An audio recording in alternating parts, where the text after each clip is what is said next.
Welcome back, detectives. Let's dive into another horrible case. The case of Sierra Lamar. In March 2012, the Lamar family, consisting of Steve, a computer expert, his wife Marlene, and their two daughters, Danielle and Sierra, living in Fremont, California. Sierra was younger sister. She was born on October 19, 1996. Both girls had a relatively comfortable upbringing, with the usual ups and downs that come with family life. However, a disturbing fact about their father's past had a profound impact on the family. When Danielle and Sierra were younger, their father, Steve, was involved in a serious incident involving inappropriate behavior with one of their roommates during a sleepover. As a result, Steve was sentenced to 1 year in prison. Despite Steve's past convictions, both Sierra and Danielle reported having a good relationship with him, describing him as a kind and respected father. However, when Marlene learned about the incident, they decided to end their relationship, which was already struggling. Marlene soon moved on and started a new relationship. Despite this, both Sierra and Danielle attended Washington High School in their community, where they enjoyed socializing and performed reasonably well academically. Sierra was a cheerful and lively girl who was well-liked at school. She enjoyed participating in dance competitions and cheerleading. In October 2011, her mother, Marlene, decided to move from Fremont to Morgan Hill, a town located 40 miles southwest. Sierra, her mother, and her mother's boyfriend, Rick Gardner, settled into a rented ranch-style home on a rural cul-de-sac. However, Sierra was initially unhappy about leaving behind her close friends and hobbies in Fremont. She struggled to adjust to her new school, Sobrato High, where she didn't receive the same warm welcome she had at Washington High. Despite this, Sierra eventually settled in and made new friends, earning the respect and even joining the cheerleading squad again. By March 2012, Sierra had adapted well to her new environment. On March 11th, she had a conversation with her father and her sister, who still lived in Fremont, and updated them on her progress. The conversation was mostly positive, with Sierra expressing excitement about an upcoming school project, wanting to get her hair colored, and discussing her homework with her sister. Her academic performance seemed to be going well. Sierra ended her Thursday evening chat with Danielle and Steve after dinner, as she had school the next day and it was getting late. They agreed to part ways and promised to catch up soon, unaware that this would be their last conversation. The next morning, February 16, 2012, Sierra got ready for school, locking the house behind her. At 6:29 a.m., she tweeted a friend, then put on her shoes and left to catch the bus. The bus stop was located on a desolate road between Palm and Dewey Avenues, far from Sierra's school, Sobrato High. Many students, including Sierra, had to cross this road daily to catch the bus. At 7:11 a.m., Sierra texted a friend to meet up before class. However, when the bus arrived at 7:11 and 15 seconds a.m., Sierra was missing. Sierra didn't show up to school, which her friends found unusual. However, they didn't think it was serious enough to report to the school authorities. The day went on as usual. When the school day ended, Marlene, Sierra's mom, tried to contact Sierra, but her call went straight to voicemail. Although Marlene thought this was strange, she didn't get worried. However, when she got home and saw that Sierra's room was still empty, she realized that something was amiss. She contacted Steve to ask if Sierra was planning to visit him in Fremont again. Unfortunately, the answer was no. When Marlene called Danielle and a few other friends, they all left with the same message that Sierra could not be found. Marlene began to panic when she called Sierra's high school and discovered that she had missed all her classes. After her calling the authorities, officers were immediately sent to the pedo-Hispanic court. They began by speaking with those closest to Sierra, including several of her friends, who were all candid about the difficulties Sierra and her family were facing. Although Sierra was generally content, it had only been a few months since her mother's divorce forced her to leave her family and old friends behind. Authorities initially thought that Sierra might have left voluntarily, as she had previously mentioned returning to Fremont in a light-hearted and sometimes serious manner. However, there were several things that contradicted this theory.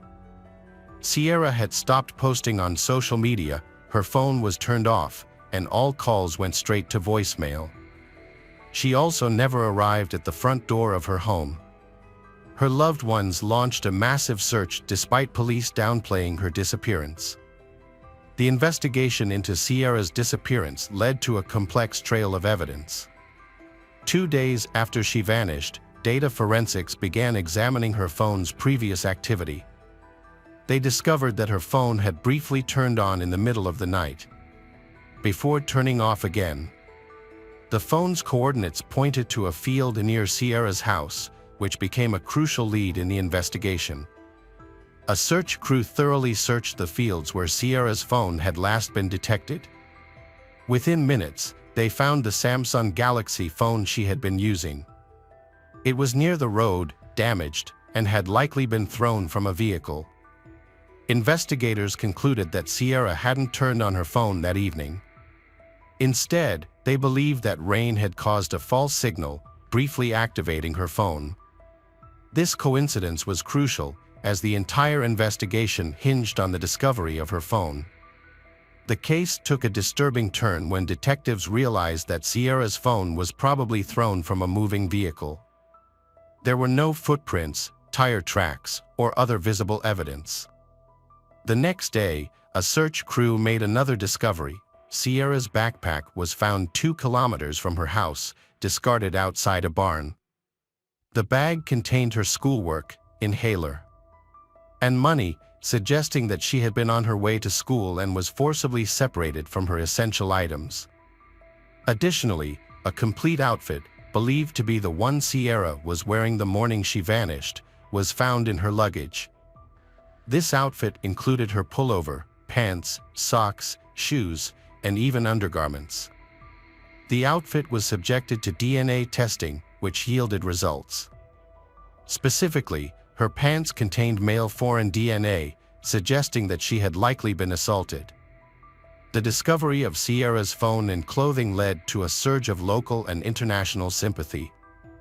The search effort, which had already intensified significantly in the days following her disappearance, received a fresh wave of support.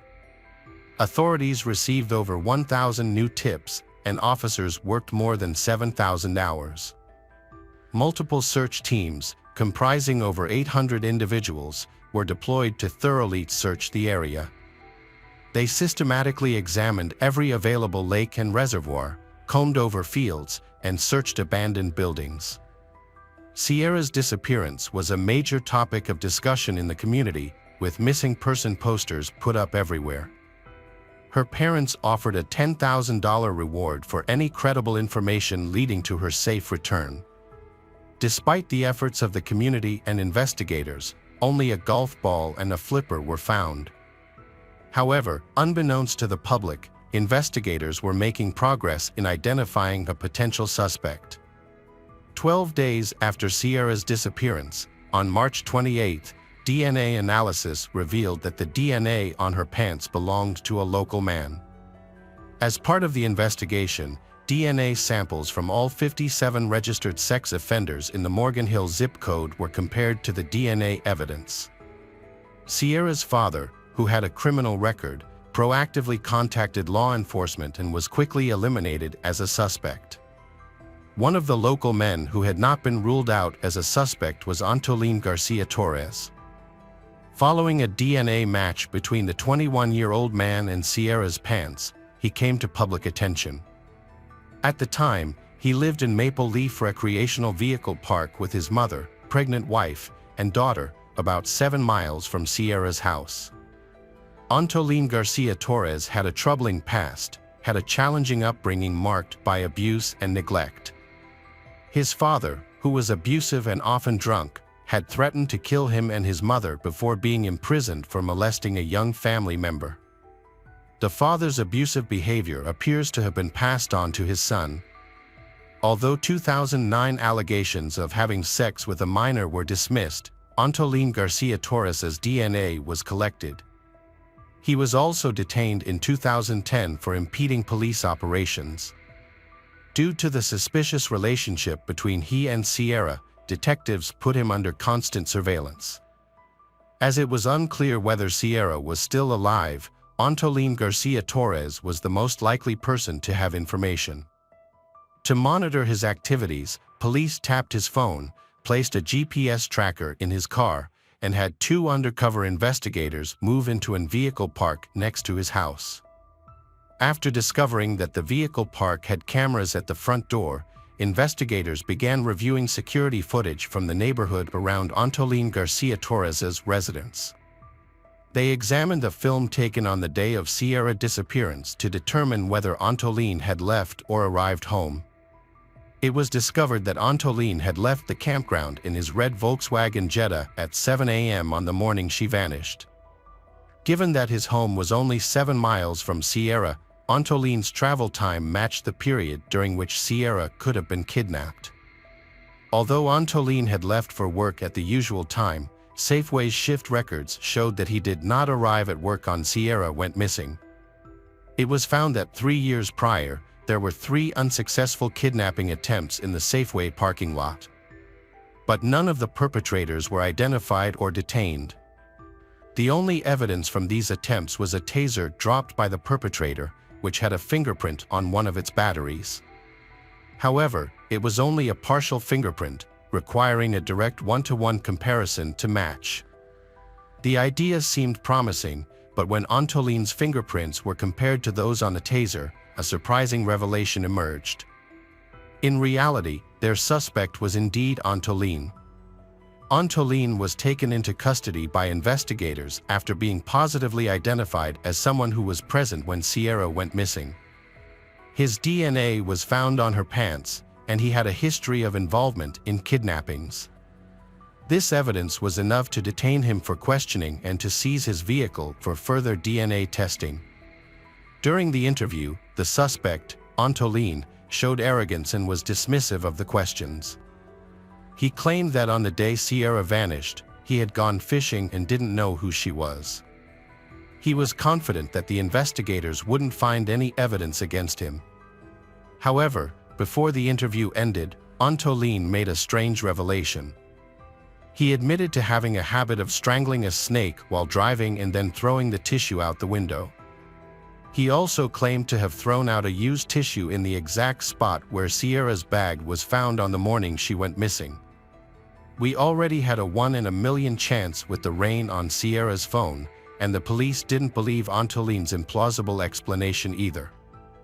On May 21, 2012, Antolin Garcia Torres was formally detained in connection with Sierra Lamar's disappearance outside his workplace in a Safeway parking lot. This was the result of several distinct links between Sierra and Antolin's vehicle. A DNA test found her DNA on the interior door handle of the car's rear door. Additionally, fibers from the car seats matched those found on Sierra's clothing, and a piece of rope inside the car contained a strand of her hair. This proved beyond a doubt that she had been in his car at some point. However, even after his arrest, there was a significant issue. Despite the apparent evidence, Sierra's body had yet to be found. Could they accuse Antolin of first-degree murder without a body or verified death? In reality, Santa Clara County District Attorney Jeff Rosen announced on May 19, 2014, that he would seek the death penalty against Antolin. Although Antolin had previously pleaded not guilty to killing Sierra, the overwhelming evidence pointed to his guilt. Antolin's trial began on January 30, 2017, after being delayed. The trial was prolonged and stressful for all parties involved, with the prosecution and defense presenting lengthy arguments over 13 weeks of testimony. Antolin's defense team argued that his exposure to pesticides from surrounding fields during his childhood may have impaired his cognitive abilities. They claimed that this exposure was not his fault and, as a result, he should not be eligible for the death penalty. The defense argued that Antolin faced a unique disadvantage due to circumstances beyond his control. In a final attempt, Antolin's defense team requested a new trial, questioning the chief investigator's reliability and honesty, and alleging that he had tampered with evidence in the past. However, this attempt was denied. The jury convicted Antolin Garcia Torres of Sierra Lamar's first-degree murder on May 9, 2017. The evidence was so overwhelming against Antolin that he was unable to escape responsibility for his acts, even though Sierra's body has never been located.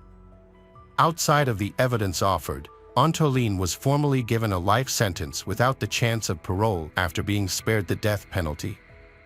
Since his sentencing, Antolin has stayed largely silent, and despite receiving hundreds of letters from news organizations and total strangers, only one letter has been answered. Antolin wrote, "I hold fast to my innocence, and I'm not going to talk about the matter." It's puzzling why Antolin continues to claim innocence despite the overwhelming evidence against him.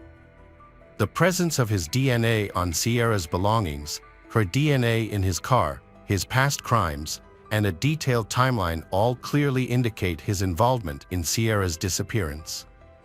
The search for Sierra Lamar is believed by some organizers to be the longest continuous search for a missing person in U.S. history. It spanned 3 years, with over 1,100 searches conducted within a 15-mile radius, totaling 50,000 man-hours of effort. Volunteers braved extreme weather conditions, from scorching summers to cold winters, in their quest for any information about Sierra. Despite the passing of time, many volunteers continue to search for her, driven by the desire to bring closure to her family, even though they acknowledge the likelihood of her being deceased. Currently, the whereabouts of Sierra's body remain unknown, but the hope is that one day, the Lamar family will find the closure they seek.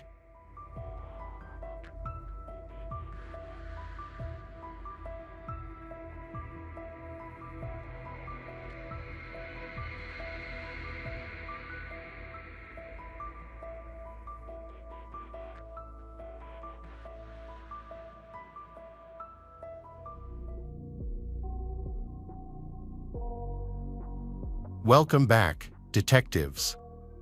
Let's dive into another horrible case.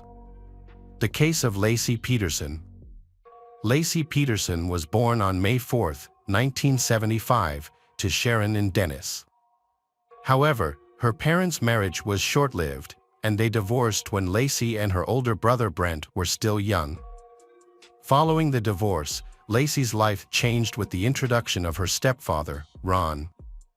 As a dairy farmer, Ron became a significant influence in Laci's life, serving as a father figure and helping to raise her.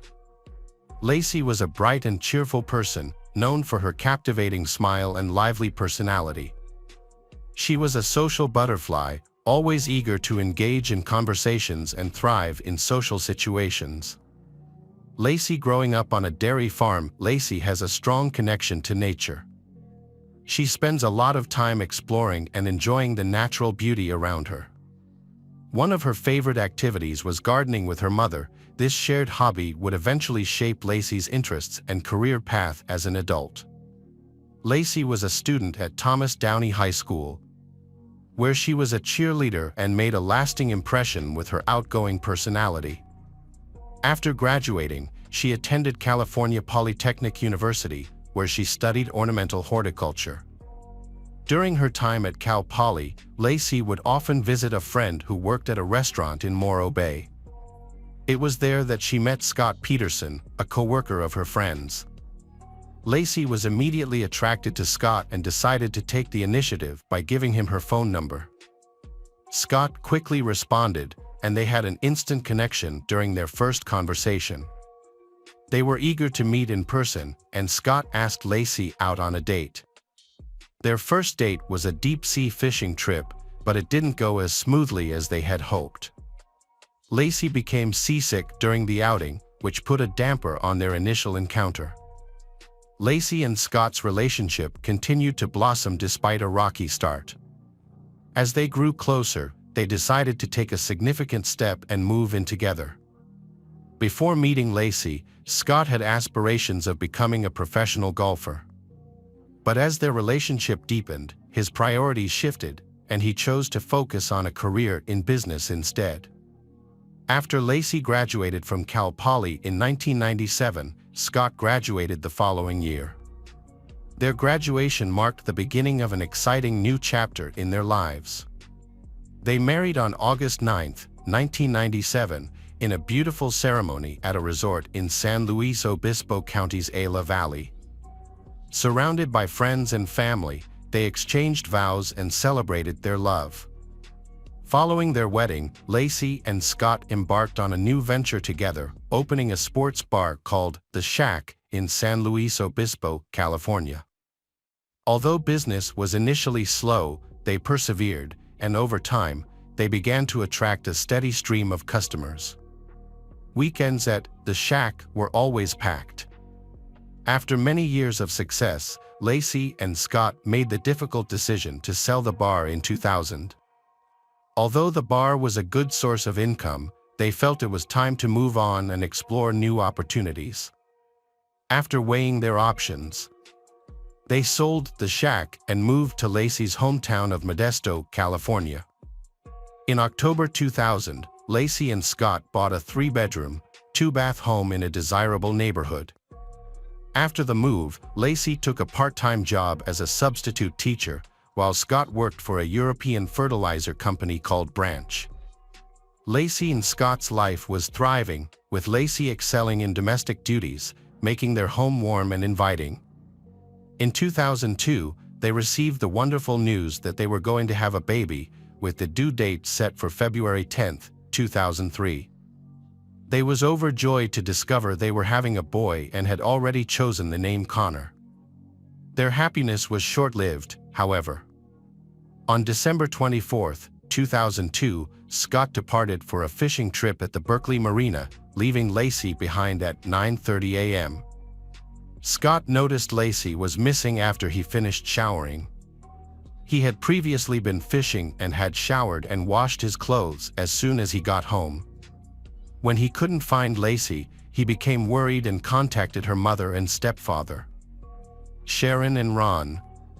However, neither of them had heard from her all day. As the hours passed and Lacey remained missing, Scott and Sharon decided to file a missing persons report with the police around 6 p.m. They stressed to the police the urgency of the situation, explaining that Lacey was 7 months pregnant with their unborn son, Connor. The police began questioning Scott about his activities on the day of Lacey's disappearance. According to Scott, he had gone fishing at the Berkeley Marina, which is about 90 miles from their home in Modesto. However, the police had suspicions of foul play in Lacey's disappearance from the very beginning of their investigation. During the initial search for Lacey, the police were not suspicious of her disappearance. Lacey's family publicly defended her husband Scott, as they had seemed perfect. However, as the investigation continued, police interest in Scott grew. Nearly a month after Lacey's disappearance, a shocking discovery was made about Scott. Investigators discovered that while married to Lacey, Scott had been cheating on Lacey, having a long-term affair with a woman named Amber Fry. Amber Fry first contacted police on December 30, 2002. She told them that she had been having an affair with Scott Peterson, Lacey's missing husband. Amber claimed that she had met Scott on November 20, 2002, and initially believed that he was single. However, Scott had told Amber just 2 weeks before Lacey's disappearance that he was a widower, suggesting he would be spending his first holiday season without his wife. This revelation raised suspicions among the police, who wondered if Scott had already planned to murder his pregnant wife. To gather evidence, the police asked Amber to call Scott while being recorded, hoping to capture a potential confession. The police also informed Lacey's family about Scott's infidelity. After learning about Scott's infidelity, Lacey's family publicly withdrew their support for him. Meanwhile, a massive search effort was underway to find Lacey. The search was a collaborative effort between law enforcement, Lacey's loved ones, and hundreds of volunteers. Over 900 people participated in the search during the first 2 days alone. A police officer working on the case expressed skepticism that Lacey had left her home voluntarily on December 24, 2002. Lacey's disappearance shocked the media, capturing public attention with the story of a pregnant wife who went missing on Christmas Eve. Initially, a $5,000 reward was offered for information leading to her safe return, but as time passed with no leads, the reward was increased to $500,000 to raise awareness and gather information. Posters of Lacey were displayed prominently in Modesto, California, and a friend's husband created a website to help spread the word about her disappearance.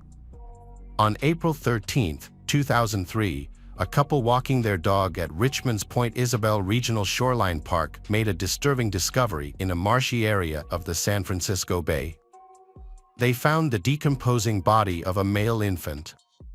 The next day, another person discovered the body of a pregnant woman on the shore of the east side of the bay, about a mile away from where the baby was found. DNA tests confirmed on April 18, 2003, that the bodies were those of Lacey Peterson and her unborn son, Connor. They were buried at Wood Cemetery. The autopsy revealed that the baby had 1.5 loops of nylon tape around his neck and a significant cut on his body. Lacey's autopsy showed that Lacey had 2 cracked ribs, her upper torso had been disemboweled, and her head and limbs were missing. The medical examiner determined that the baby died in the womb and was expelled from Lacey's body after her death. Agents from the FBI and the Modesto Police Department searched the home of Scott and Lacey Peterson, looking for evidence that might link them to Lacey's disappearance. During the search, they found the hair caught in Scott's pliers on his fishing boat. The FBI analyzed the hair and matched it to Lacey's DNA. In addition to the home search, the FBI also investigated Scott's truck and warehouse for any signs of evidence. They also examined Scott's boat, where they found a homemade anchor made with a 90-pound bag of concrete. Scott claimed he used the concrete to repair his driveway, but investigators believed he had actually made multiple anchors, using them to weigh down Lacey's body in the San Francisco Bay.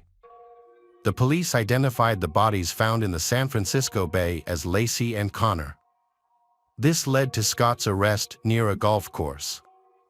At the time of his arrest, Scott's appearance had changed significantly, as his dark brown hair was now blonde. A search of his vehicle revealed a large amount of cash, $115,000, as well as survival gear, camping equipment, and 4 cell phones. The police also found 2 driver's licenses, one belonging to Scott and the other linked to his brother. This evidence suggested that Scott was planning to escape the state.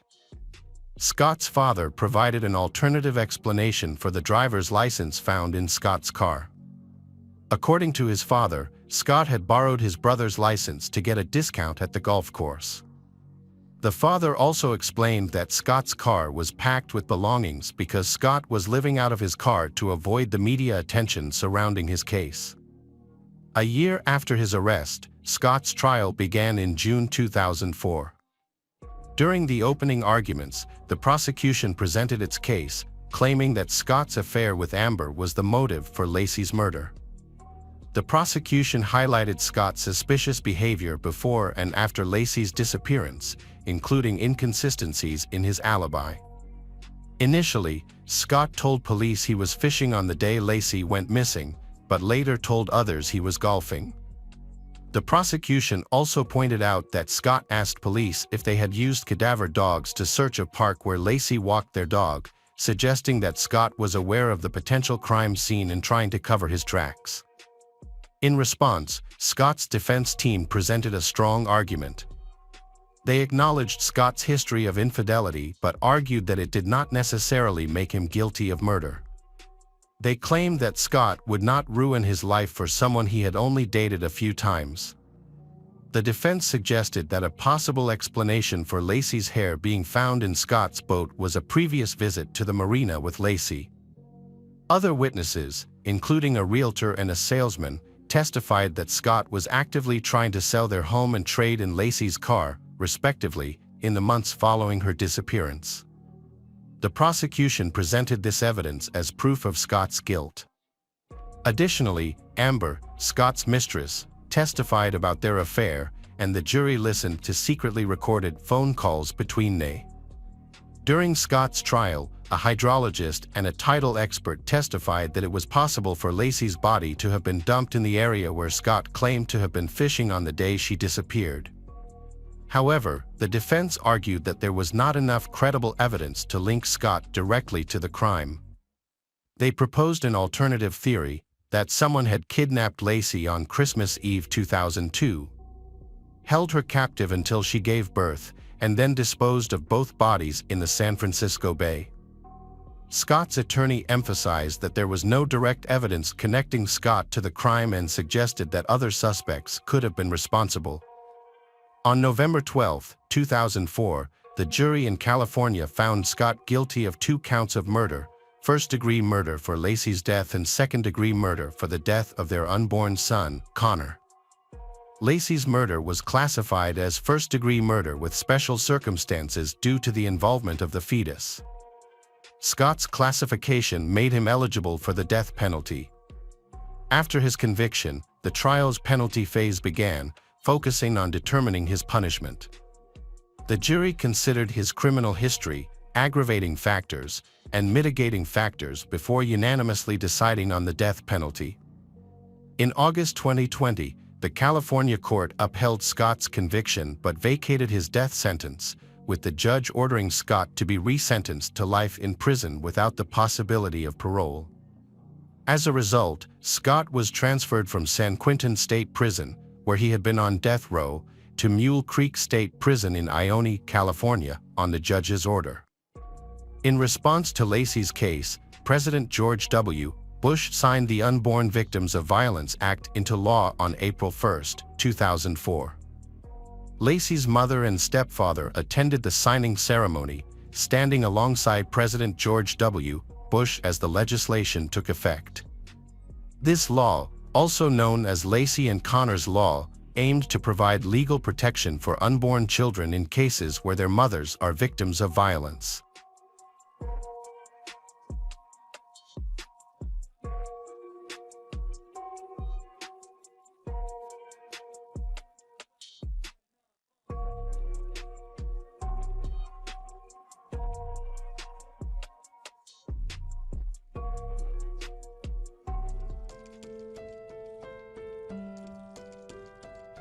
Hello friends, welcome to our channel. Today we're going to take a look at another horrible case with you. The case of Shanynthia Gardner. Shanynthia Gardner was born in the late 1980s in Memphis, Tennessee.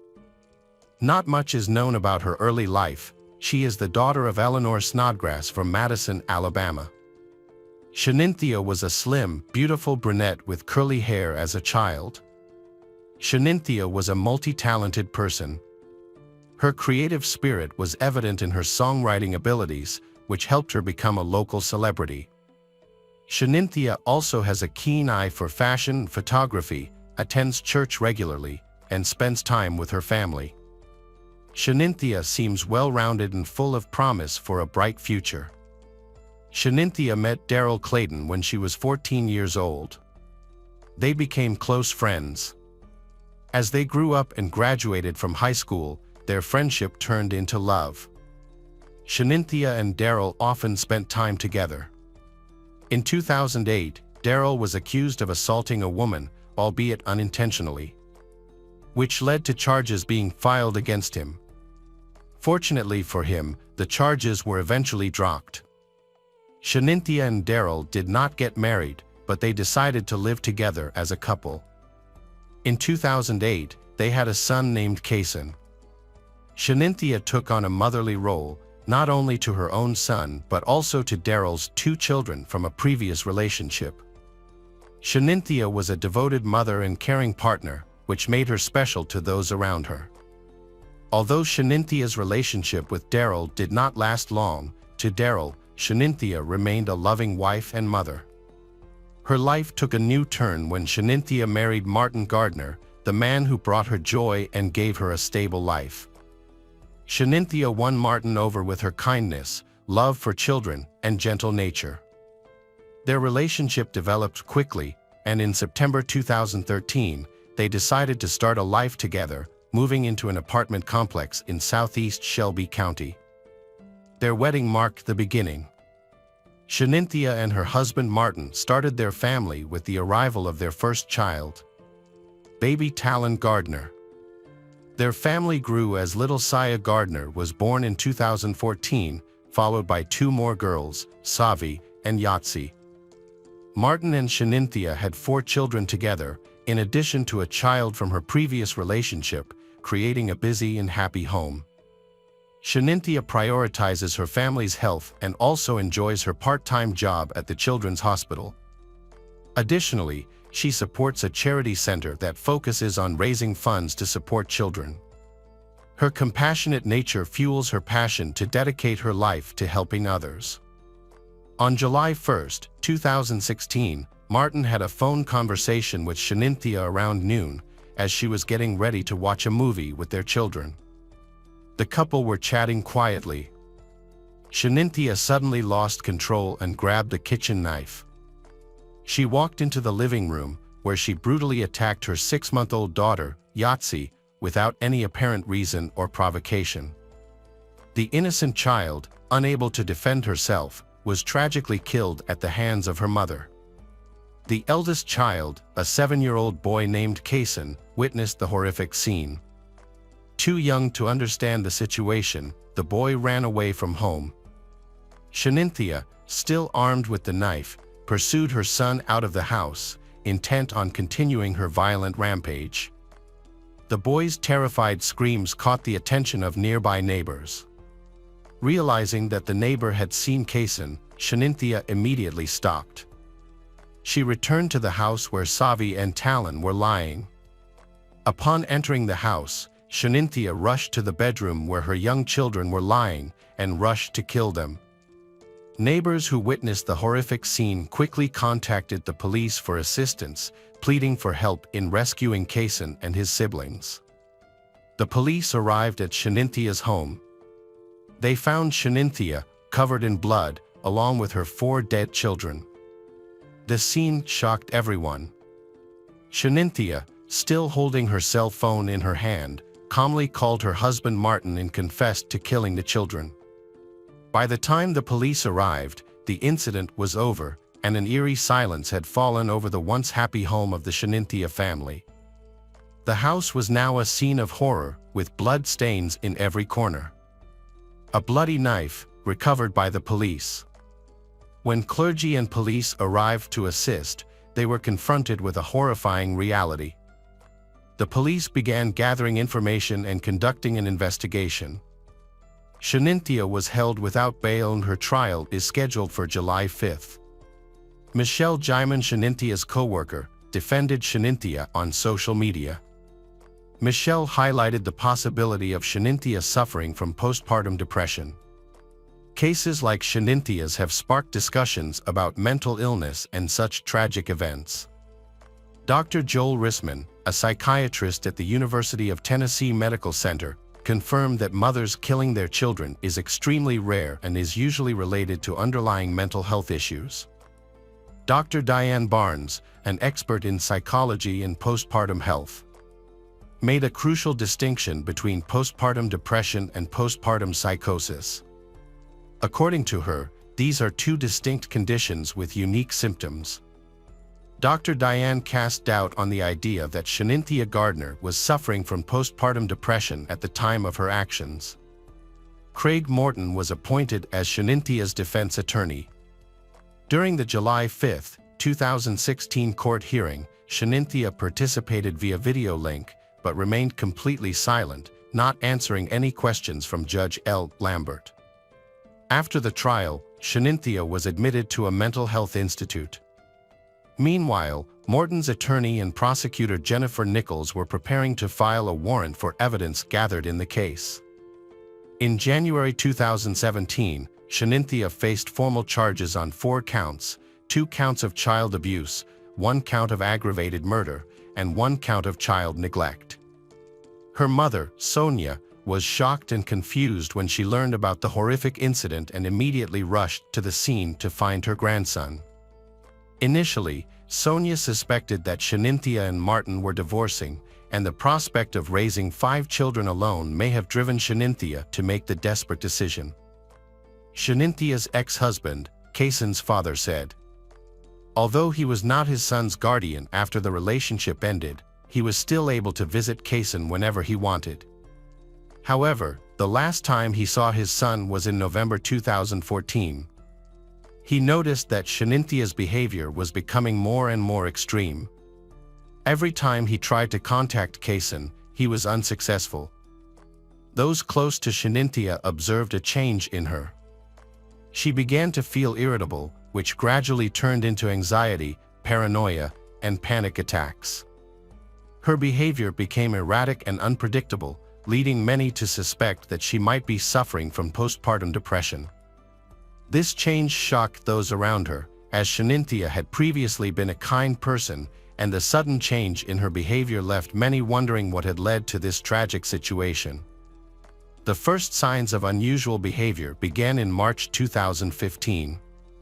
Shanynthia Gardner left work and picked up her 5 children. She then drove away from her Memphis home, down an unfamiliar road. Her husband, Martin Gardner, initially thought she had gone for a walk in a nearby park to clear her head. However, as hours passed and Shanynthia did not return home, Martin became concerned and decided to report her missing to the police. He put out an alert for her car, which contained her and their 5 children. Unknown to Martin, Shanynthia had driven more than 74 miles east to Corinth, a place where she had no relatives. She was eventually found in the emergency room of St. Francis Hospital, although the circumstances surrounding her arrival remain unclear. Upon examination, medical staff discovered shallow cuts to Shanynthia's neck and 1 wrist. It appeared she had attempted to harm herself, leaving many questions unanswered for her young children, who were too young to fully understand the situation. Following her return home, Shanynthia's behavior became increasingly strange. She claimed that someone was threatening her and her family, but she provided no details about the identity of the person or their motives. Martin was shocked, as there had been no previous threats or incidents. Additionally, Shanynthia began expressing dissatisfaction with her job and workload when around family and friends, stating that she felt terrible about it. She eventually started claiming that some of her co-workers were out to harm her. Despite these erratic claims, Shanynthia did not display any signs of violent or abusive behavior towards her children or others. Shanynthia Gardner's trial begins in 2021. Her defense team is focusing on her mental illness. The judge, James of the Shelby County Criminal Court, rejected the defense's argument, and in December 2021, Shanynthia Gardner was found guilty of all charges. Shanynthia Gardner, then 34, was sentenced in February 2022. She received a life sentence for each murder charge and 15 years for each count of child abuse and neglect. Due to Tennessee's laws, Shanynthia Gardner will be eligible for parole after serving a total of 51 years in prison. After the sentencing, the prosecutor expressed his agreement with the decision, stating that it aligned with his goal of achieving justice for Martin and his children. Martin felt a sense of relief knowing that Shanynthia would no longer be able to harm any children. A vigil was held at the apartment complex where the family lived, attended by neighbors, family members, law enforcement officers, and others. Sonia, the grandmother of one of the victims, was among those in attendance. The group lit red and white candles and prayed for the victims. Following the loss, Martin's colleagues set up a social media account to help him prepare for the funeral of his 4 children. During the service, Martin gave an emotional final speech, recalling his home as a place filled with happiness when his children and Shanynthia were present, and expressing his intention to keep that memory alive.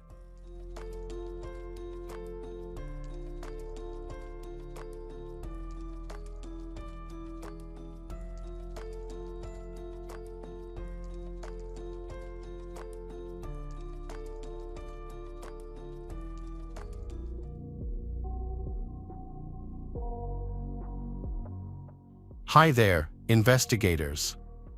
It's time to uncover the truth behind another case. The case of Mike Williams.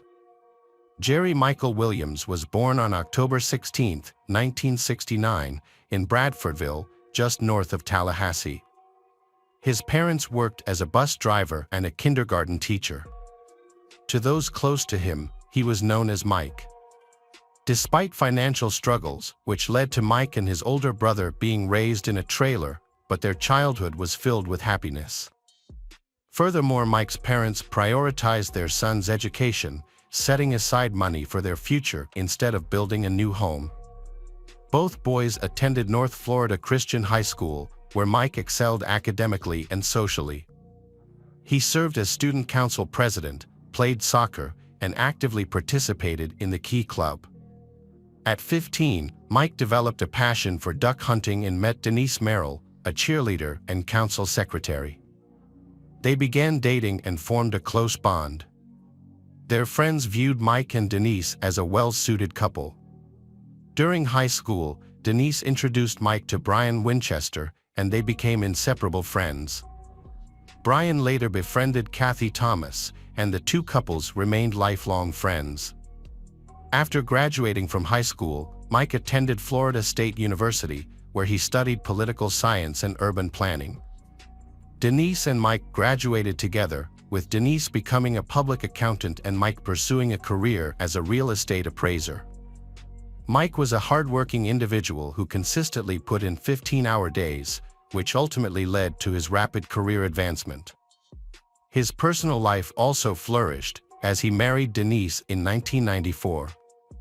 Around the same time, his friend Brian married Kathy. The two couples remained close friends.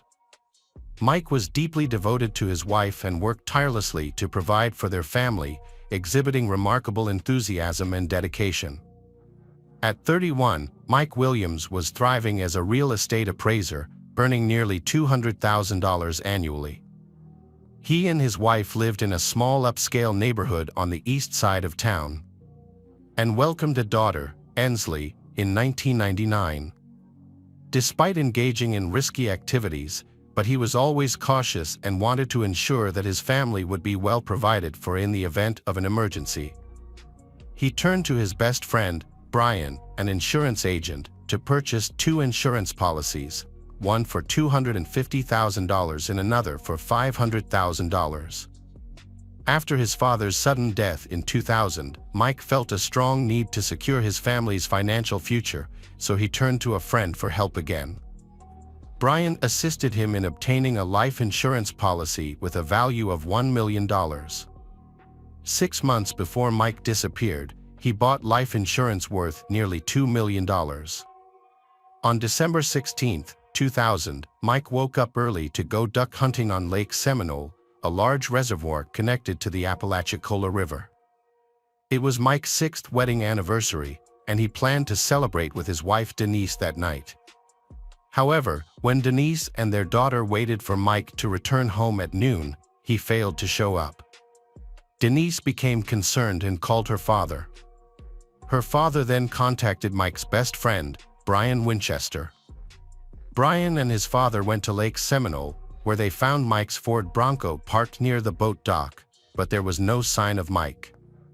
They searched the areas where Mike liked to hunt but couldn't find him or his boat. They decided to contact the police. Investigators from the Florida Fish and Wildlife Conservation Agency were called in, and a search for Mike began.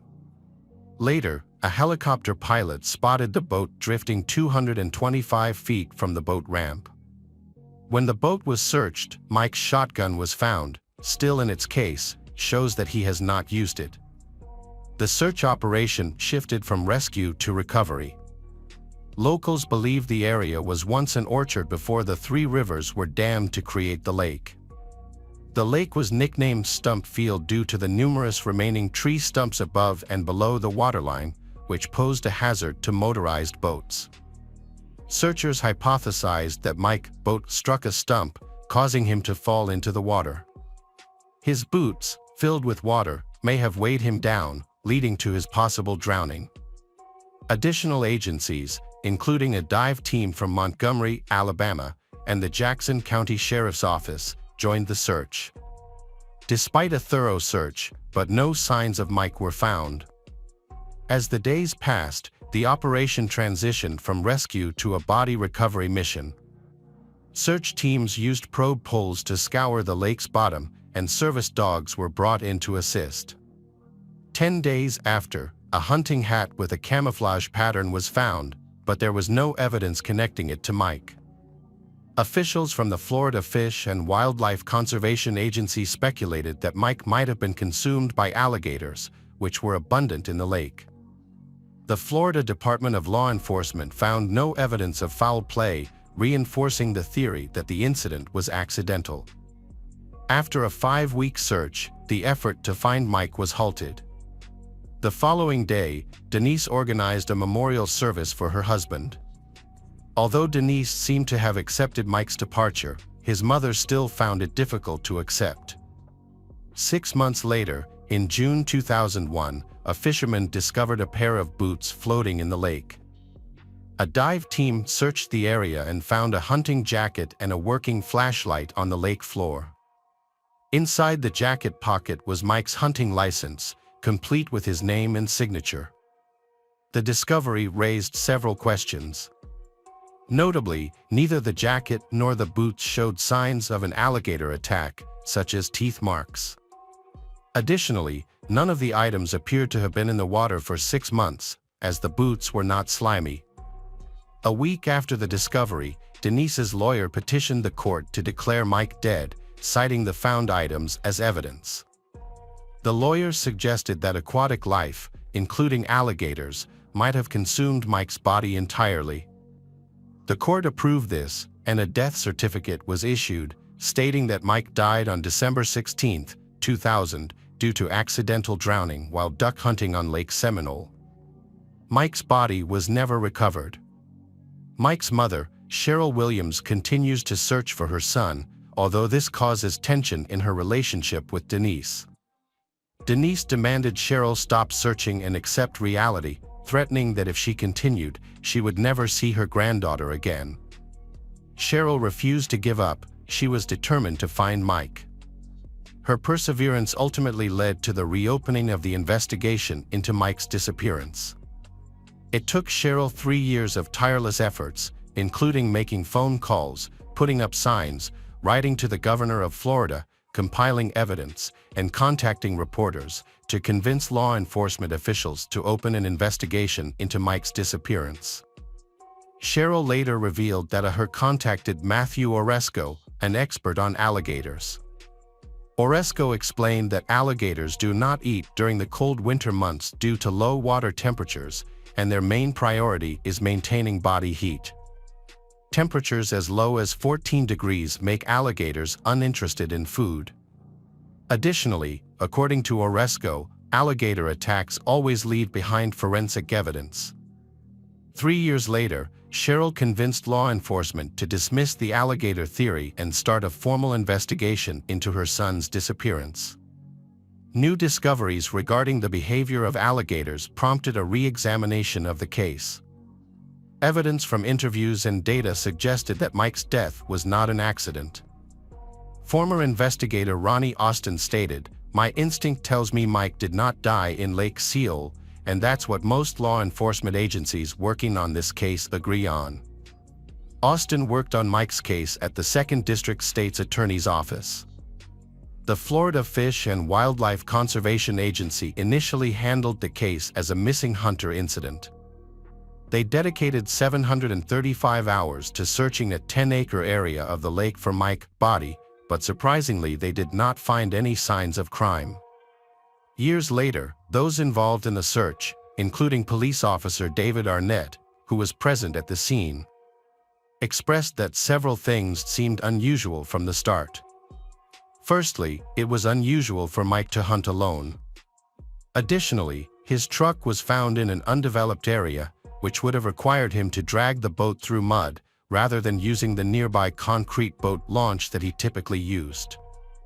The severe storm that night should have pushed the boat towards the east shore, but it was instead found on the west shore. Additionally, the boat's motor was not running, yet it was still full of gasoline. If Mike had been operating the boat and fallen out, the boat would have continued to float in circles until it ran out of fuel. Law enforcement initially believed Mike's death was a simple drowning, but they later began to suspect foul play. However, by that time, the crime scene had already been trampled by numerous volunteers and searchers. A vital piece of evidence, a vehicle, was taken by Mike's family without being inspected by investigators. Additionally, some potential witnesses were overlooked. Denise and Brian were identified as suspects when investigators found out that Brian had just gone through a divorce from his previous wife, Kathy, and then quickly married Denise. Furthermore, Denise had received nearly $2 million from Mike's life insurance policy. Detectives also found it suspicious that Brian had sold Mike the policy. The investigation raised more red flags when Denise, Mike's wife, showed no interest in helping with the investigation and tried to prevent Mrs. Cheryl from participating in the search. Denise even prohibited Cheryl from speaking with her granddaughter. When questioned, Brian provided an alibi, claiming he was at home, 60 miles from the lake on the morning of Mike's disappearance. His ex-wife, Kathy, corroborated his story. Brian also mentioned that he had planned to go hunting with his father-in-law that morning but overslept. Denise's interrogation did not reveal any new information. In 2008, the Florida Department of Law Enforcement concluded that Mike's disappearance was not an accident, which is a criminal offense.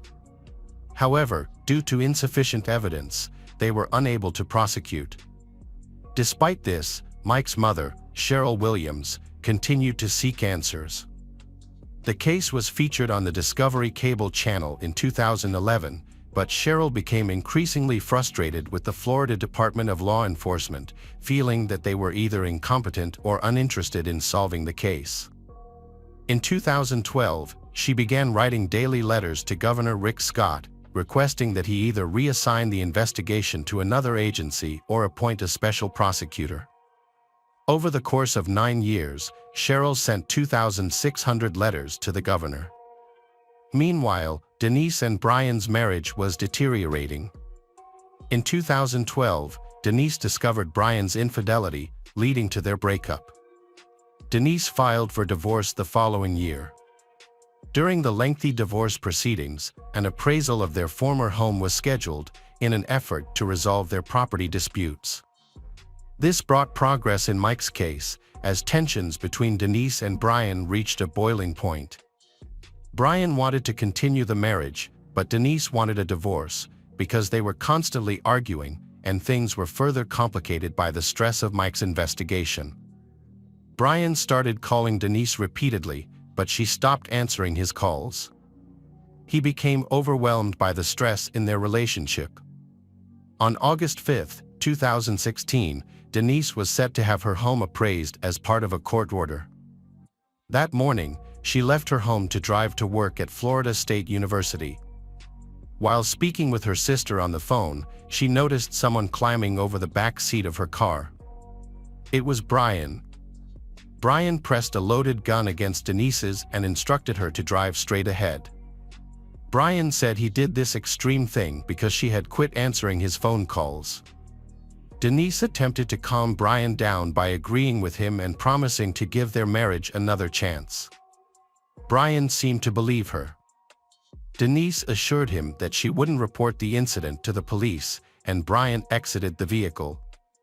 As he left, he took several items with him, including a brown sheet, plastic sheeting, a bleach sprayer, and tools.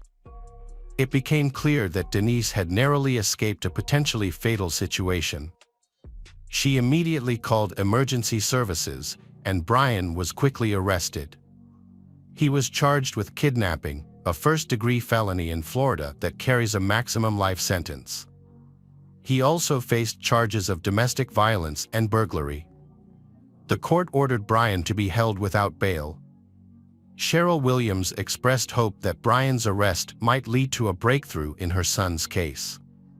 Cheryl shared with the New York Daily News, Brian did not want Denise to keep all that money for herself. Cheryl hoped Brian will reveal what really happened.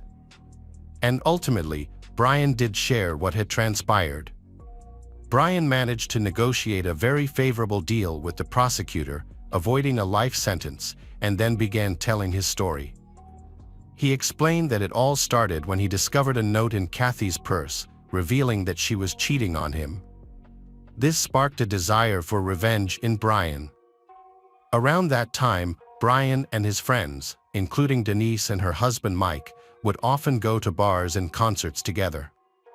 Brian had known Denise since high school, but he had never been attracted to her until Kathy's infidelity. His perspective on Denise changed after being cheated on. In October 1997, Brian and Denise started an affair. Initially, it was just a casual encounter at a rock concert, but it quickly developed into regular and secret dates. They would meet at hotels during the workday whenever they had the chance. Brian made it clear that he did not want to divorce Kathy, and Denise was adamant that she would never leave her husband Mike, as she cared deeply about public opinion and did not want to risk losing custody of her daughter. As their relationship progresses, it deepens and they begin to consider themselves a couple, often exchanging gifts and writing romantic letters to each other. They realized they couldn't continue living like this, as they couldn't bear to be apart. However, Denise did not think about getting a divorce because she wanted people to think she was a good and moral person. Around this time, Mike had a near-death experience in a hunting accident, and Brian saved his life. This gave Denise a ray of hope that they could get out of their current situation. After negotiating the deal with the prosecutor, Brian revealed that in the year 2000, he and Denise started discussing the possibility of Mike and Kathy dying. Denise wanted to make it look like an accident rather than a murder. After considering various options, Brian and Denise planned to fake a boating accident. This would allow them to collect the maximum amount from Mike's life insurance policy before it expired at the end of December 2000. They devised a plan, and Brian invited Mike on a hunting trip to a spot on Lake Simal's shores, telling him to bring his wading boots. The boots were crucial, as it was believed that wearing them would lead to rapid drowning if Mike fell overboard. However, when Brian pushed Mike into the water, the plan didn't unfold as expected. Instead of sinking, Mike grabbed onto nearby stumps and began wading towards the shore. Brian was in a state of panic. He didn't know how to handle the situation. Mike was loudly calling for help, and Brian felt overwhelmed. In his panic, Brian grabbed his shotgun and shot Mike in the head without thinking. The plan had gone terribly wrong, and now Brian had to cover up the incident. Time was running out because he had to go home and prepare for a hunting trip with his father-in-law. Since no one knew Brian was at the lake with Mike, he decided to return home and pretend he had overslept. He drove back, hoping to find his wife, Kathy, still asleep. Brian entered the house quietly, finding Kathy asleep and his phone on the floor. He went to bed, called his father-in-law to apologize, and began creating an alibi for himself. Meanwhile, he hid Mike's body. Denise didn't know what really happened when Mike went missing. Brian attempted to confess to her, but she refused to listen. She preferred to believe that Mike's disappearance was an act of God, allowing her to move on with her life. According to Brian, he and Denise made a promise to each other to keep the truth hidden forever. Denise and Brian claimed that Mike's death was necessary because they couldn't live together. They stated that the life insurance payout was just an added benefit. Brian would later testify in court. However, investigators discovered that Brian had planted evidence, including a hat, boots, flashlight, and license, to mislead searchers and create false evidence to declare Mike dead, allowing Denise to collect the insurance. Denise received around $2 million, including Social Security and other benefits. On May 8, 2018, Denise was charged with first-degree murder, conspiracy, and accessory to a felony, carrying a life sentence. She pleaded not guilty to all charges.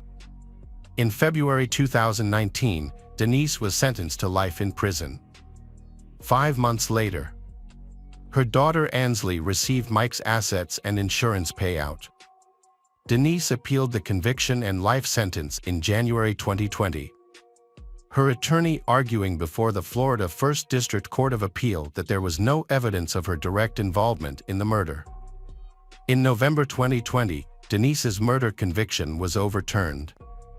However, her 30-year sentence for conspiracy to commit murder was upheld, and she is currently serving her sentence at the Florida Women's Reception Center. Denise is expected to be released when she is 78 years old.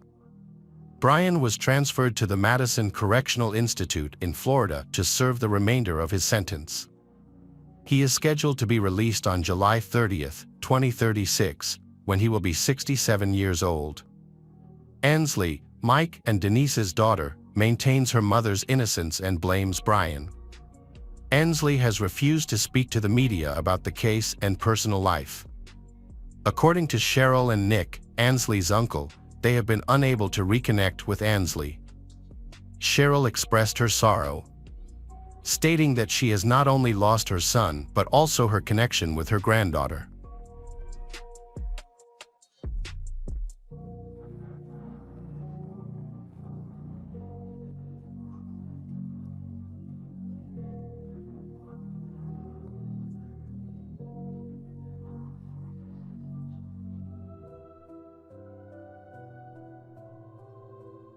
Hello, crime enthusiasts. Are you ready for another chilling investigation? The case of Karen Oviedo. Rolando Angel Aquino was born in 1987 in Bolivia. As the eldest of 7 siblings, he learned the importance of family bonds and hard work from an early age. He dreamed of having a happy family filled with the joy and laughter of children. In his youth, he met Carolina Chavez and she bore him a son.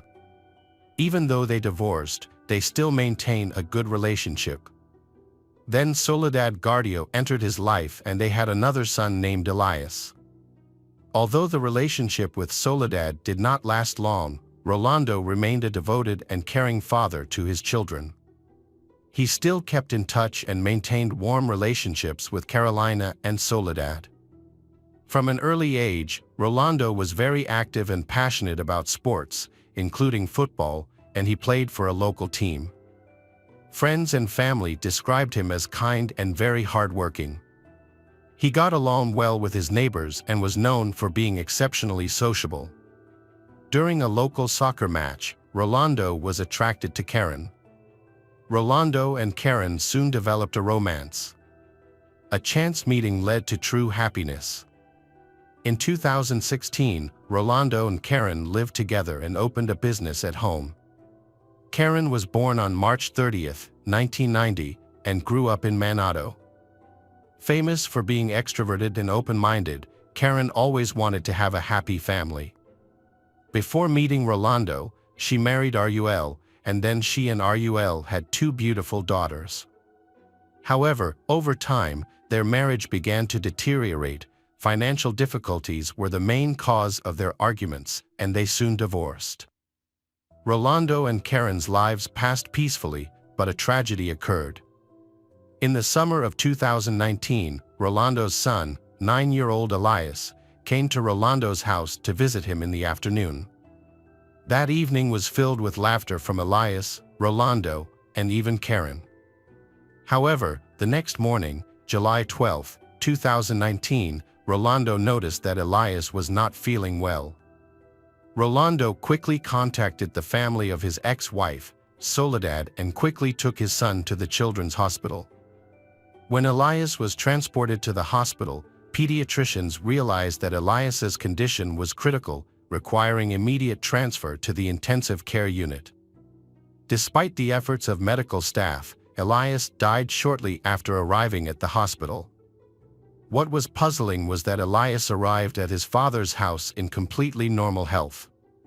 Medical reports revealed that Elias died of third-degree poisoning, leading to multiple organ failure and cerebral thrombosis. This left Rolando and his ex-wife, Soledad, completely devastated. Doctors recommended additional forensic examinations. However, Soledad and Elias's grandmother refused the procedure. Karen then offered to cremate the boy's body, but Soledad instead chose to bury him in a private cemetery. Elias's death left Rolando completely anguished. He was greatly saddened by the sudden passing of his youngest son. Karen, caring and loving, was always by Rolando's side. She arranged everything, supported her boyfriend, and helped him overcome his pain and grief. Over time, with Karen's warmth and care, Rolando's pain began to ease. 16 months later, Rolando proposed to Karen. They got married, and Rolando believed that she would always be with him. However, their happiness was short-lived. Karen's life took a different turn on February 6, 2022, when she returned home from a gym session to find her husband Rolando extremely unwell. The next day, a medical ambulance was seen outside their home. 35-year-old Rolando had collapsed in the living room after vomiting violently. Emergency medical services quickly arrived, and Rolando was taken to Santa Maria Clinic. The medical team's efforts to save Rolando were ultimately unsuccessful. Rolando died on February 9 from severe poisoning. When medical staff began questioning Karen, they learned that Rolando had been taking medication for skin discoloration. However, this information only increased their suspicions. Closer examination of Rolando's body revealed an overdose of calcium oxalate crystals, which were often a sign of ethylene glycol poisoning, commonly used in automotive antifreeze. This mysterious and unexpected death led to an investigation into Rolando's death, and the authorities were determined to get to the bottom of it. The prosecutor's office questioned Rolando and Karen's neighbors, who revealed that Karen had repeatedly given her husband an unknown drug. Although Karen initially claimed it was a cure for Rolando's skin blemishes, neighbors remained suspicious, which led investigators to look into Karen. During the investigation, Karen was thoroughly questioned about the events surrounding her husband's death. Many conflicts arose during her interrogation. When asked about the substance she gave her husband before he died, Karen confirmed that it was a medicine to treat dark spots on her skin that she used through an intravenous infusion. However, she could not provide the potion because the housekeeper had thrown it away. Further investigation led to an interview with the housekeeper, Claudia Cortez, who contradicted Karen's statement about the disposal of the jar. Claudia also said she overheard a conversation between the couple in which Rolando expressed dissatisfaction with the medication he was taking. As a result, Karen was detained by the police and her cell phone was confiscated for further investigation. Rolando's sudden death shocked his family, friends, and teammates. Rolando's ex-wife, Karen's ex-husband, was especially stunned by rumors that Rolando's death might have been an act of intentional poisoning. Further investigation revealed disturbing evidence. A search of Karen's phone revealed she had researched the most dangerous toxins online and had found a way to delete her search history. Additionally, records showed she had ordered ethylene glycol, a toxic substance used in the manufacture of antifreeze, from an online store on 2 separate occasions. This substance is odorless, has a sweet taste, and is extremely dangerous to humans. Based on preliminary forensic results and collected evidence, the prosecutor's office charged Karen with intentionally poisoning Rolando. It is believed that she mixed the toxic substance with the orange juice that Rolando drank, causing his health to seriously decline and ultimately leading to his death. By mid-February, evidence against Karen had been collected, and Karen had been charged with capital murder. At the same time, investigators had begun looking into suspicious circumstances surrounding the death of 9-year-old Elias. A thorough investigation into Elias' medical history had been initiated by the prosecutor's office. According to the boy's mother, Elias had been in good health until he suddenly fell into a coma at his father's house and never recovered. Elias's death certificate had stated that his body had suffered from cerebral thrombosis. However, investigators had found this explanation suspicious, especially since Elias had been young and he had been in good health. As part of the investigation, the prosecutor's office had requested information about any purchases of ethylene glycol. Karen had been found to have purchased the poison on July 2, 2019, just before Elias had arrived at Aquino's residence. Relatives of Elias had also provided valuable information, revealing that Karen had urged the boy's body to be cremated, but his biological mother had instead chosen a traditional burial. These findings had been enough for prosecutor Claudia Rios to file more serious murder charges against Karen, accusing her of poisoning Elias. A judge had then ordered Karen detained pending trial on March 14. After she had tried to appeal the decision, the judge had overruled her, concluding that Karen would have to remain in detention until the trial began. Karen's highly publicized trial had begun on November 28, 2022, at Mendoza Criminal Court, attracting widespread public and media attention. Two separate indictments had been pending against Karen, one for the murder of Elias, headed by prosecutor Fernando Gudo, and another for the murder of Rolando, headed by Claudia Rios.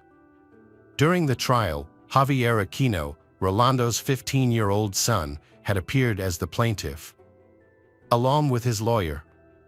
Prosecutor Fernando had presented the case, accusing Karen of poisoning Elias and Rolando by mixing ethylene glycol with orange juice, leading to severe poisoning and death.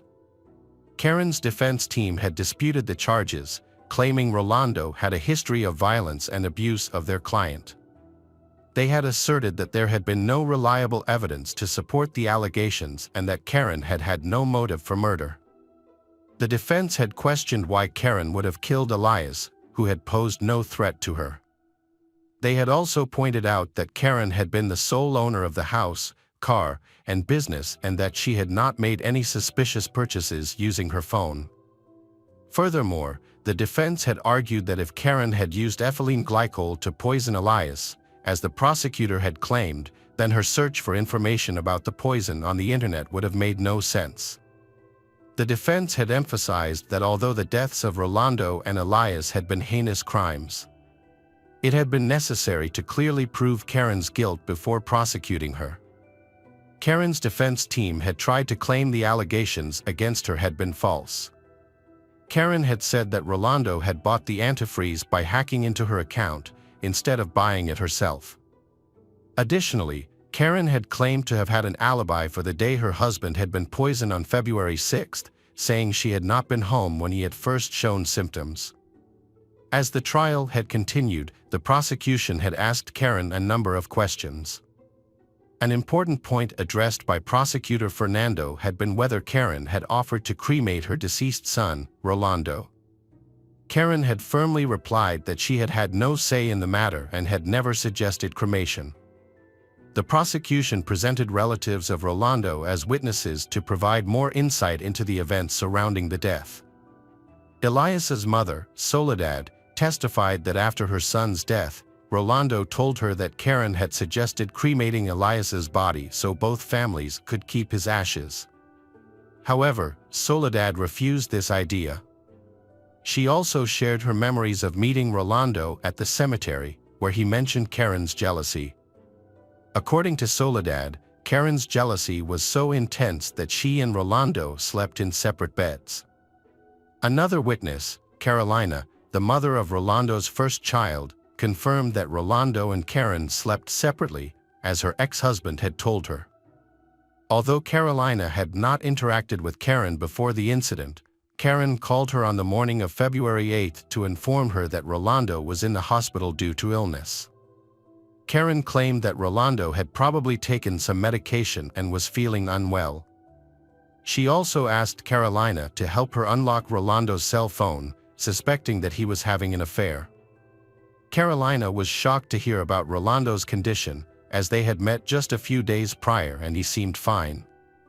After speaking with Karen, Carolina learned that Rolando had taken medication for skin blemishes, which caused an allergic reaction. The trial continued with doctors and experts presenting crucial forensic evidence and the results of a psychological examination to the jury. This new information shed light on previously overlooked details. Dr. Ivana Marinelli, a pediatrician who treated Elias in July 2019, explained how the boy was rushed to the hospital with severe breathing difficulties and required immediate intubation. A CT scan revealed a deep cerebral thrombosis, and Elias received intensive care. Dr. Ivana confirmed that Elias's symptoms were consistent with ethylene glycol poisoning, including impaired consciousness, restlessness, and a coma accompanied by a blood clotting disorder. The jury also reviewed the results of Karen's psychological examination, which was conducted at the prosecution's request. The experts found that Karen had lied and concealed the truth. The examination revealed that Karen showed no emotional response to her husband's death, raising doubts about her sincerity. The prosecutor questioned whether Karen had truly been a victim of domestic violence as she had claimed in her statement. This information provided insight into Karen's psychological profile. After weeks of waiting and many court hearings, the trial was finally over. The jury delivered a unanimous verdict after a lengthy period of silence and anticipation. Karen was found guilty of murdering Elias with exceptional cruelty and of causing Rolando's death through a particularly heinous process. As a result, she was sentenced to life in prison. Karen had attempted to evade punishment for the brutal murders that shocked the community and left many unanswered questions. Her plan to cremate the victims' bodies was likely a last-ditch effort to avoid accountability. However, the court and jury remained resolute, ultimately rendering a fair and just verdict.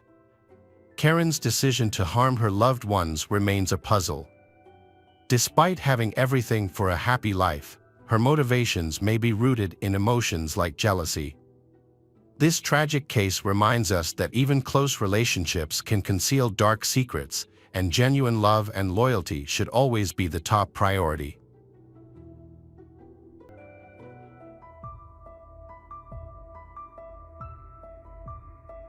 Hello again, true crime fans.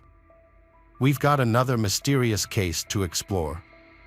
The case of Ingrid Line. Ingrid Line was born on August 2, 1975. She lived in Renton, Washington, just outside Seattle, with her 3 young daughters. Ingrid was a nurse at Swedish Medical Center in Seattle. She balanced her career with taking care of her young children. After divorcing Philip Line, who was also the father of her children, they agreed to share parenting responsibilities. Although divorced, Ingrid and Philip still maintained a friendly relationship to effectively raise their daughter together. Ingrid's world revolved around her daughters, Noelle, 10, Brooke, 8, and Reese, 6. She was devoted to their safety and happiness, willing to sacrifice whatever was necessary. On April 9, 2016, Philip Line visited Ingrid at their residence in Renton, Washington, in a visit intended to care for their children together. Philip was sure that Ingrid would be home to welcome him. But when he arrived at the house, Philip was unable to reach Ingrid by phone, so he then contacted Ingrid's mother, Jorga, for support. Jorga and Philip entered Ingrid's house using Jorga's key and began searching for Ingrid. They found Ingrid's wallet, phone, and other personal items, including her driver's license, but no sign of Ingrid. It seemed unusual for her to leave without telling anyone. Worried, Jorga decided to report Ingrid missing to the authorities. As the investigation progressed, police spoke to Ingrid's friends and neighbors, eventually learning that she had mentioned going on a date with a man the night before. A neighbor also mentioned that Ingrid had recently started seeing a man named John, which was news to Jorga and Philip. Ingrid and Jorga had previously shared phone accounts, allowing Jorga to access Ingrid's call logs. When reviewing the logs, Jorga discovered that Ingrid had made multiple calls to a number registered in Montana. Jorga became suspicious and looked up the phone number online and discovered it was linked to John Robert Charlton's Facebook account. Concerned for Ingrid's safety, Yorga sent a text message to the number on Saturday, saying she had contacted 911 to report her daughter missing. John Charlton replied, looking surprised and asking what was going on. He explained that he and Ingrid had attended a Mariners game the previous day but then broke up because Ingrid needed to take care of her children early the next morning. Even though Yorga was repeatedly asking him to talk to the police, John Charlton refused to stop responding. The case reached a new turning point on April 9th, when a Seattle resident named Mike Novasio placed an emergency call to authorities. Mike reported that when he returned home, he noticed one of his recycling bins had an unusual weight, which had been left outside for collection on April 7th. Mike had noticed something was wrong and had decided to investigate. When he had opened the trash can, he had been shocked to find 3 clear plastic bags, one of which had appeared to contain human remains, which was why he had immediately called the authorities. When the police and medical examiner had arrived, they had carefully examined the contents of the bags. Inside, they had found a human head, a foot, an arm, and a leg. Although the remains had shown no signs of decomposition, facial features had still been recognizable, allowing them to identify the remains as those of Ingrid. In the following days, more of Ingrid's remains had been found. Some had been discovered at a recycling facility, while others had been found in coolers at another location. Unfortunately, not all of Ingrid's remains had been found. During a search of Ingrid's home, police had found tickets to a Mariners game on her laptop dated April 8th. It had been believed that Ingrid and John had attended the game scheduled for 7:10 p.m. on April 11th. As a result, John had been arrested and taken for questioning. During interrogation, John had admitted knowing Ingrid and said they had been dating for about a month after meeting online. He had usually spent the night at her place. But on this particular night, he hadn't because her children would be home the next day. John had claimed that he had gone to a bar with Ingrid after the Mariners game and then driven back to her home in Renton in her car. He had said he had been very drunk and didn't remember much of what had happened after that. He had remembered having sex with Ingrid and her acting strangely, but his memory of the rest of that night had been unclear. When asked what he had done afterward, John had said he wasn't sure, but he had thought he might have slept on a sidewalk in downtown Seattle and woken up there the next morning.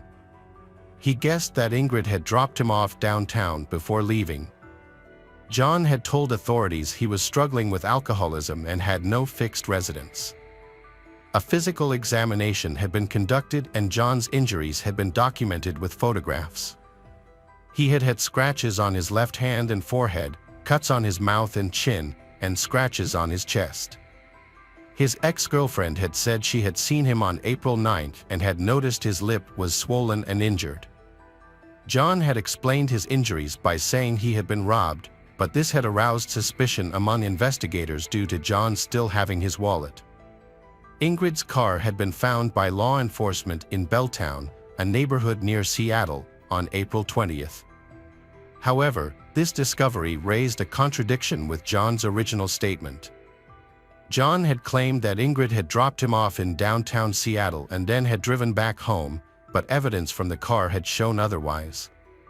Police had discovered trash bags in the car that were identical to the bags containing Ingrid's body parts. 3 fingerprints on the driver's door handle had matched John's, leading to his arrest on suspicion of having killed Ingrid and having stolen her car. John's arrest had been based largely on circumstantial evidence.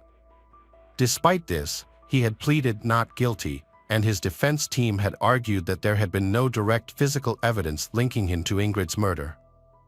Initially denying involvement, John had eventually changed his plea to guilty before the trial had begun.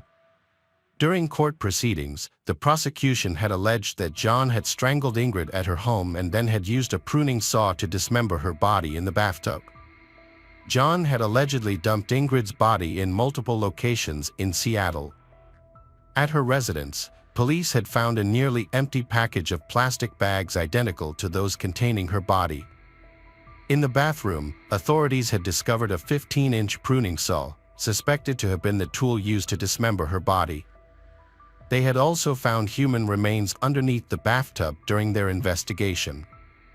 John had been sentenced to just over 27 years in prison, the maximum sentence allowed under state sentencing discretion. However, Judge Julie Spector had wanted to impose a life sentence because John's actions had been too serious. When given the opportunity to speak, John had apologized to the court and Ingrid's family, and had said that he truly regretted his evil and cruel behavior.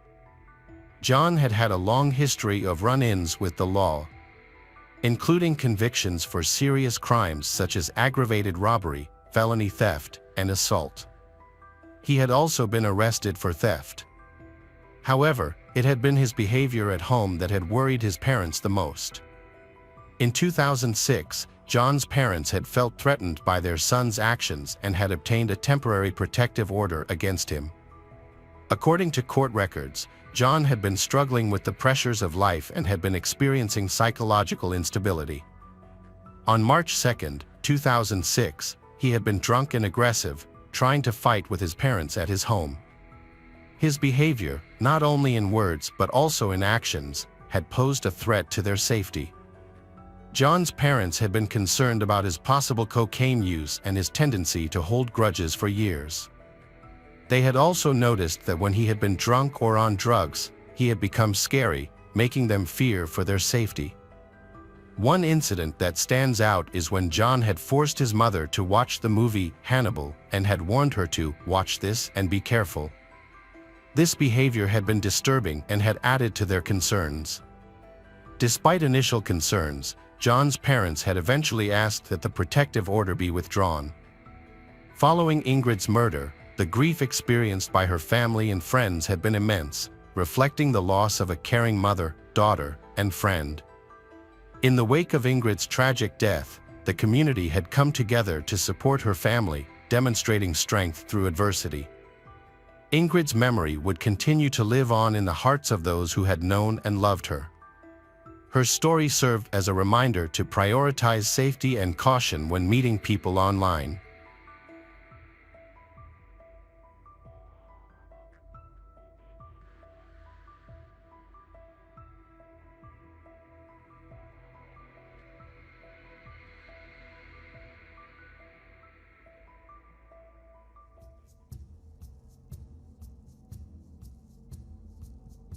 Welcome back, mystery lovers. Today's case is going to keep you on the edge of your seat. The case of Neil Entwistle. Neil Entwistle was born on September 18, 1978, in Worksop, Nottinghamshire, England, to Clifford and Yvonne Entwistle. He grew up in a humble home with his younger brother, Russell. His father worked as a coal miner before becoming a Labour councillor, while his mother worked as a cook in a school cafeteria. After finishing high school, Neil Entwistle enrolled in the University of York, where he studied electronic engineering and business management. During this time, Entwistle met an American student named Rachel Souza who was attending York as a study abroad student. Rachel was originally from the Kingston area in Massachusetts, had attended Silver Lake Region High School before going to Holy Cross College in Worcester. While studying abroad in York for a year, she met Neil Entwistle on the rowing team. Neil Entwistle was withdrawn, shy, and indecisive, rarely interacting with others. Rachel, on the other hand, exuded confidence, was cheerful, outgoing, and well-liked. Her American roots brought an undeniable charm to her personality, and Rachel was well received by the other members of the rowing team. Over time, Neil Entwistle and Rachel found themselves drawn to each other, eventually spending more and more time together. Benjamin Pryor, a close friend of Neil Entwistle and Rachel's since college, said the couple were very understanding, affectionate and caring towards each other. While Neil Entwistle worked at a defense and security technology company based in Malvern, Worcestershire, Rachel pursued a career in education after completing her studies in 2002. Rachel took up a teaching role in English, drama and theater studies at St. Augustine's Catholic High School in Redditch, nurturing young minds through the arts.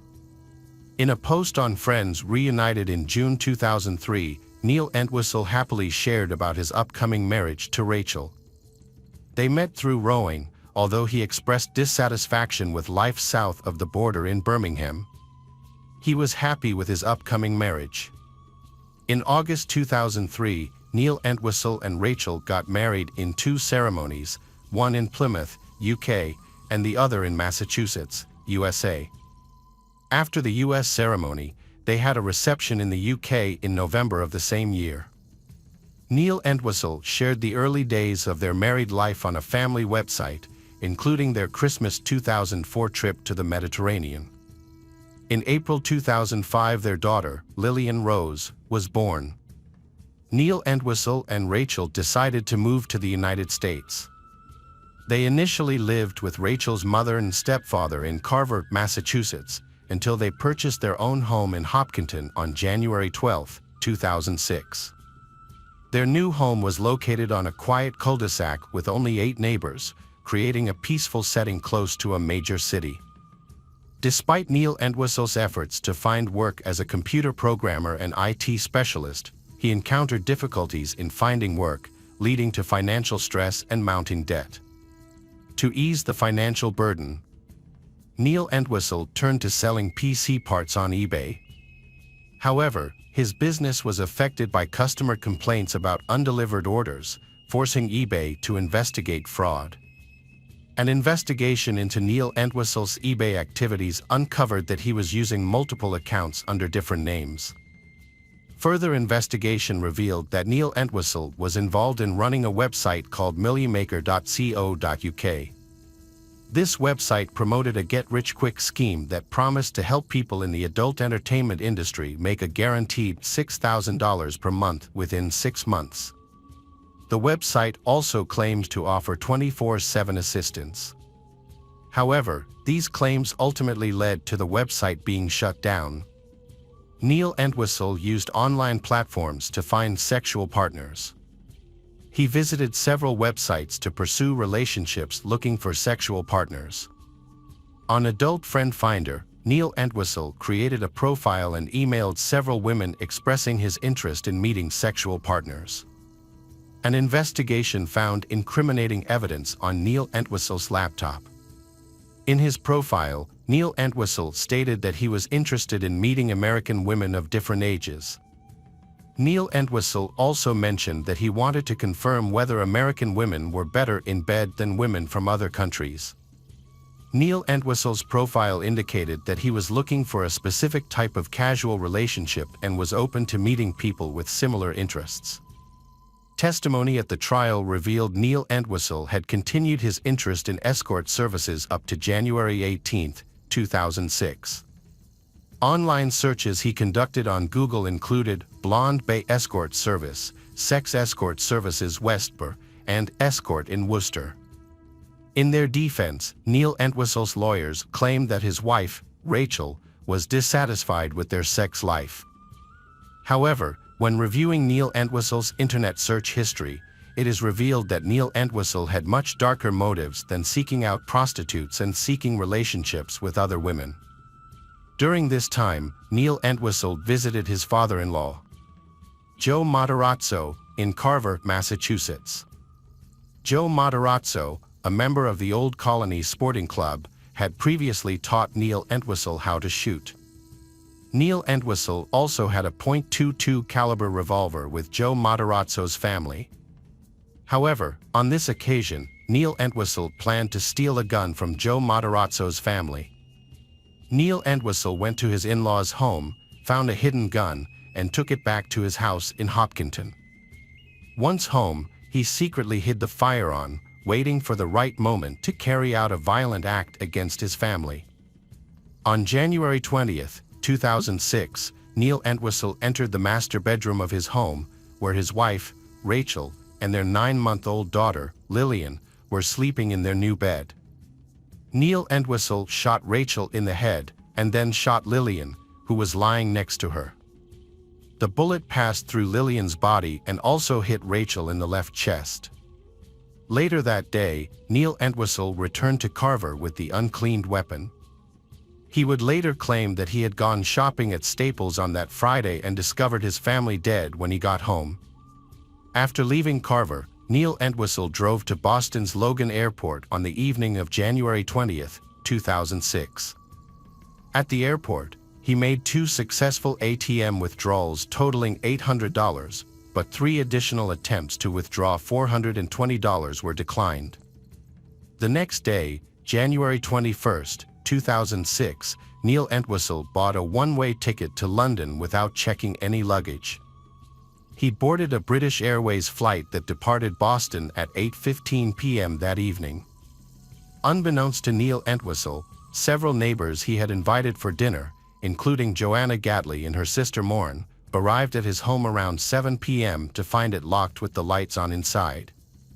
Concerned for Rachel's safety, neighbors attempted to contact her mother, but were unable to reach her. They then called 911 at around 8:30. Police arrived at Neil Entwistle's home to search for clues about the missing family. Upon entering, Sergeant Michael Sutton observed the bedroom, noticing a large unmade bed, but nothing unusual. After completing their search, the police locked the house and left. However, Joanna Gatley and Maureen were still worried and decided to spend the night in the car outside the house, hoping that Rachel's family would return. To cope with the cold weather, they made several trips to the gas station restroom. The following Sunday morning, Joanna Gatley and Maureen gained entry to the house using the garage door code they had obtained from a next-door neighbor the night before. Inside, Joanna Gatley and Maureen discovered dishes and leftover food in the kitchen, indicating that the family had just finished eating. The bathtub was still full of water, indicating that the couple had bathed their infant daughter. They proceeded to the master bedroom, then to Lillian's bathroom, where classical music was playing, and finally checked the living room. Rachel's mother and stepfather then arrived at Rachel's house, and together they searched around the house. After assessing the situation, they decided to report the family missing to the Hopkinton Police Department. The police arrived at Rachel's house. Sergeant Sutton entered the basement and detected a foul odor. He followed the stench into the house to the master bedroom, where he found the bodies of Rachel and her infant child, Lillian.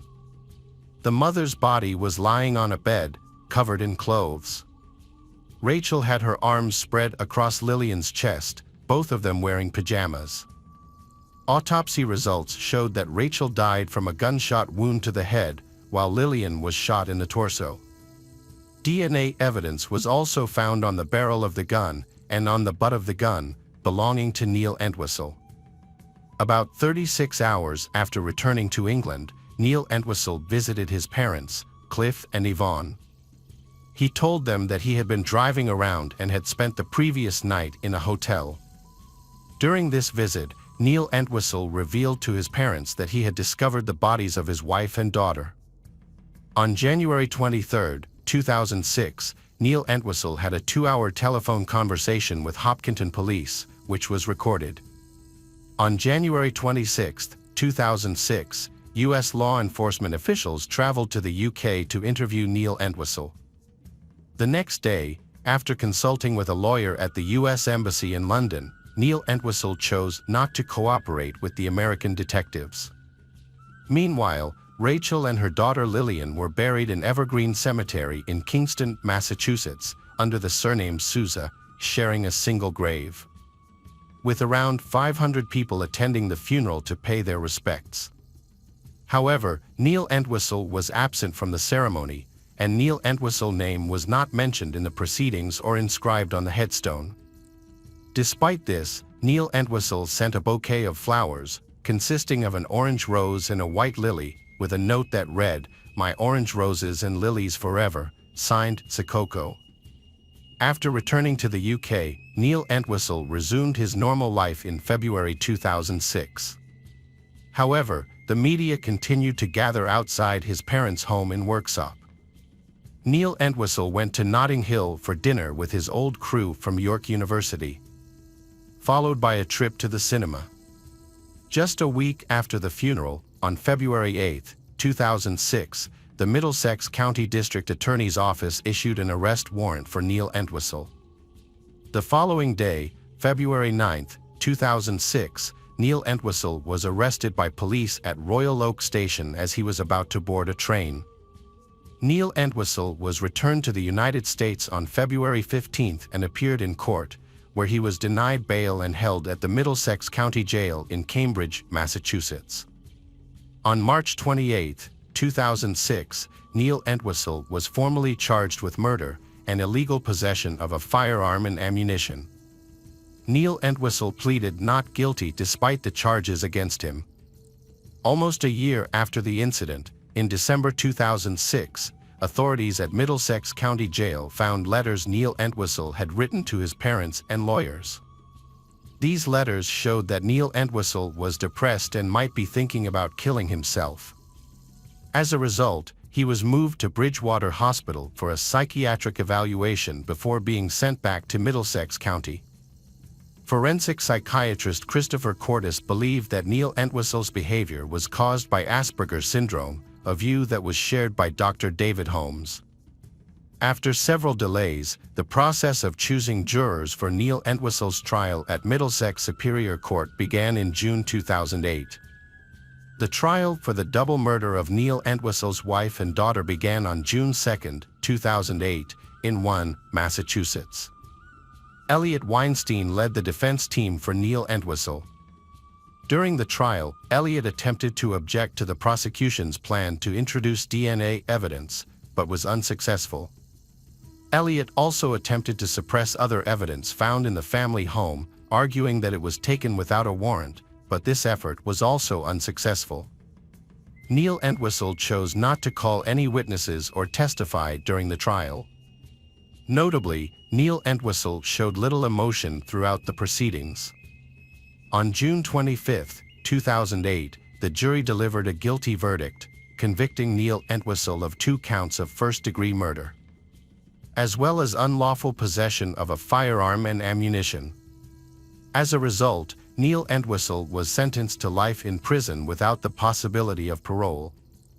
Despite the severe sentence, Neil Entwistle appeared calm as he left the courtroom. Neil Entwistle was incarcerated at the Sousa Baranowski Correctional Center. In August 2008, he became the victim of a hoax when he shaved his head to seek protection from a white supremacist prison gang. However, instead of receiving protection, the gang threatened Neil Entwistle's life. After this incident, Neil Entwistle was placed in protective custody. He was then transferred to the Old Colony Correctional Center, a prison located in Bridgewater, Massachusetts, in December. The tragic death of Rachel and her infant daughter has left a lasting legacy of grief for the family and those who loved them. In the face of this tragic loss, the community has come together to support and comfort the grieving family.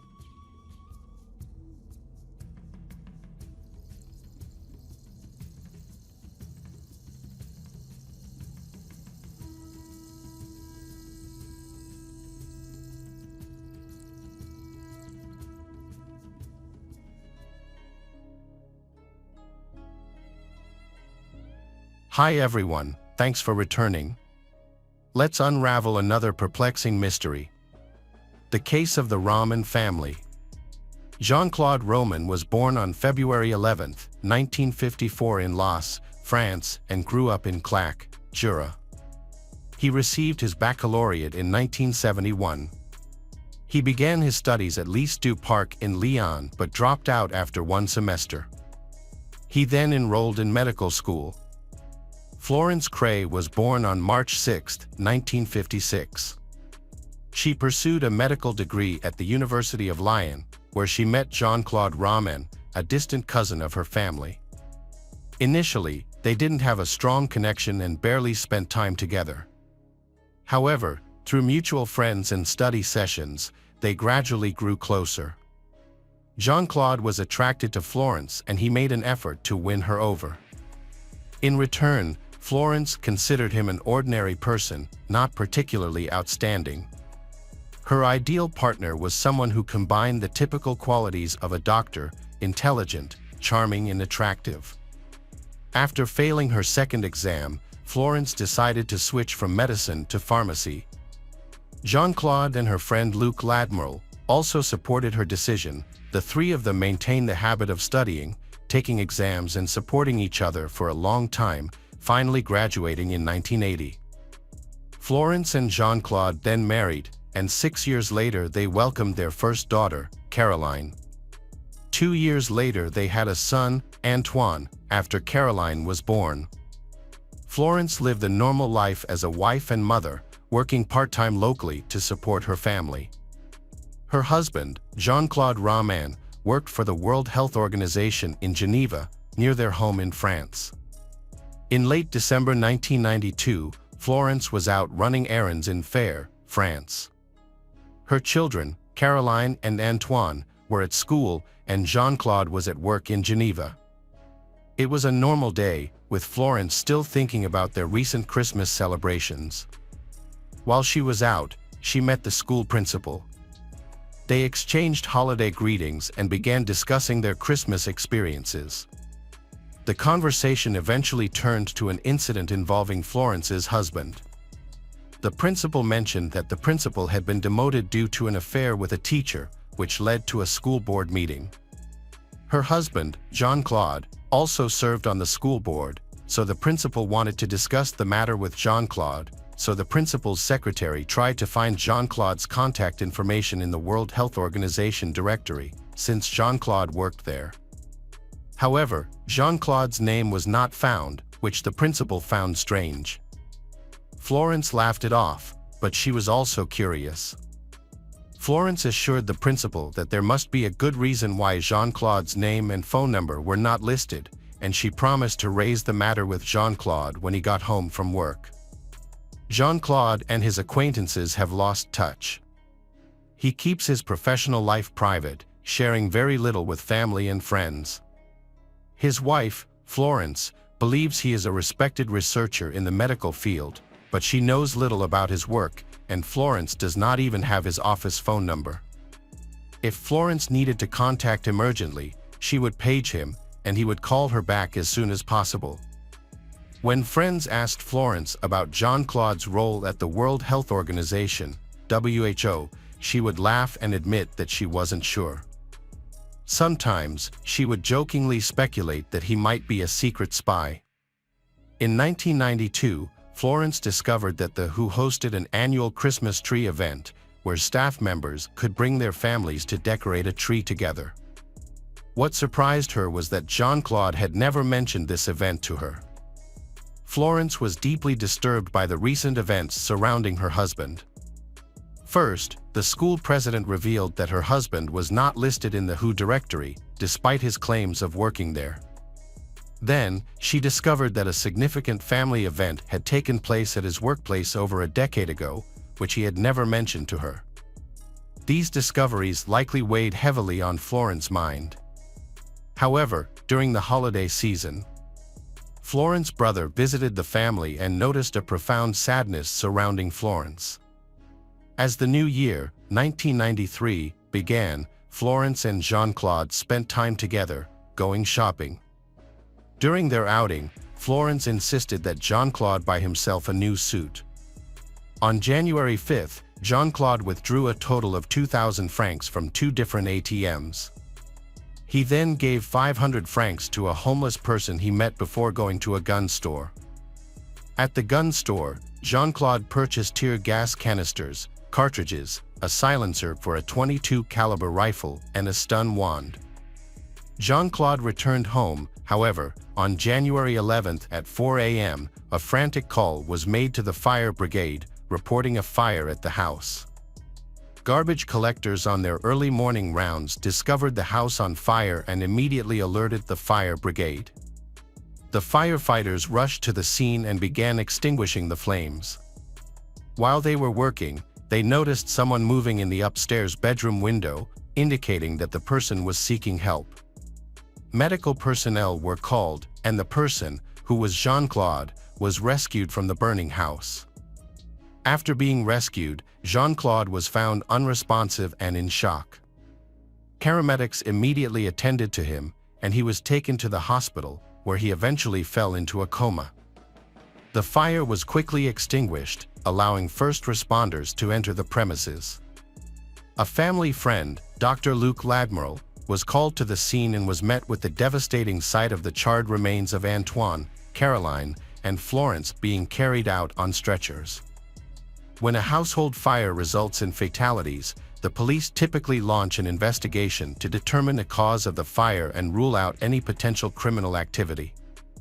In this case, due to the significant loss of a prominent doctor's family, law enforcement authorities began an investigation into the tragic fire at the Roman residence. During the examination of Florence's remains, the medical team found evidence of blunt force trauma to the back of her skull, which raised suspicions and sparked an investigation. Further examination revealed that Florence did not die from the fire, but from the blunt force trauma. The examination of the children also yielded a disturbing discovery.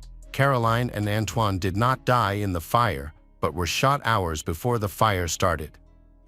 This new information indicates that the cause of death occurred before the house caught fire.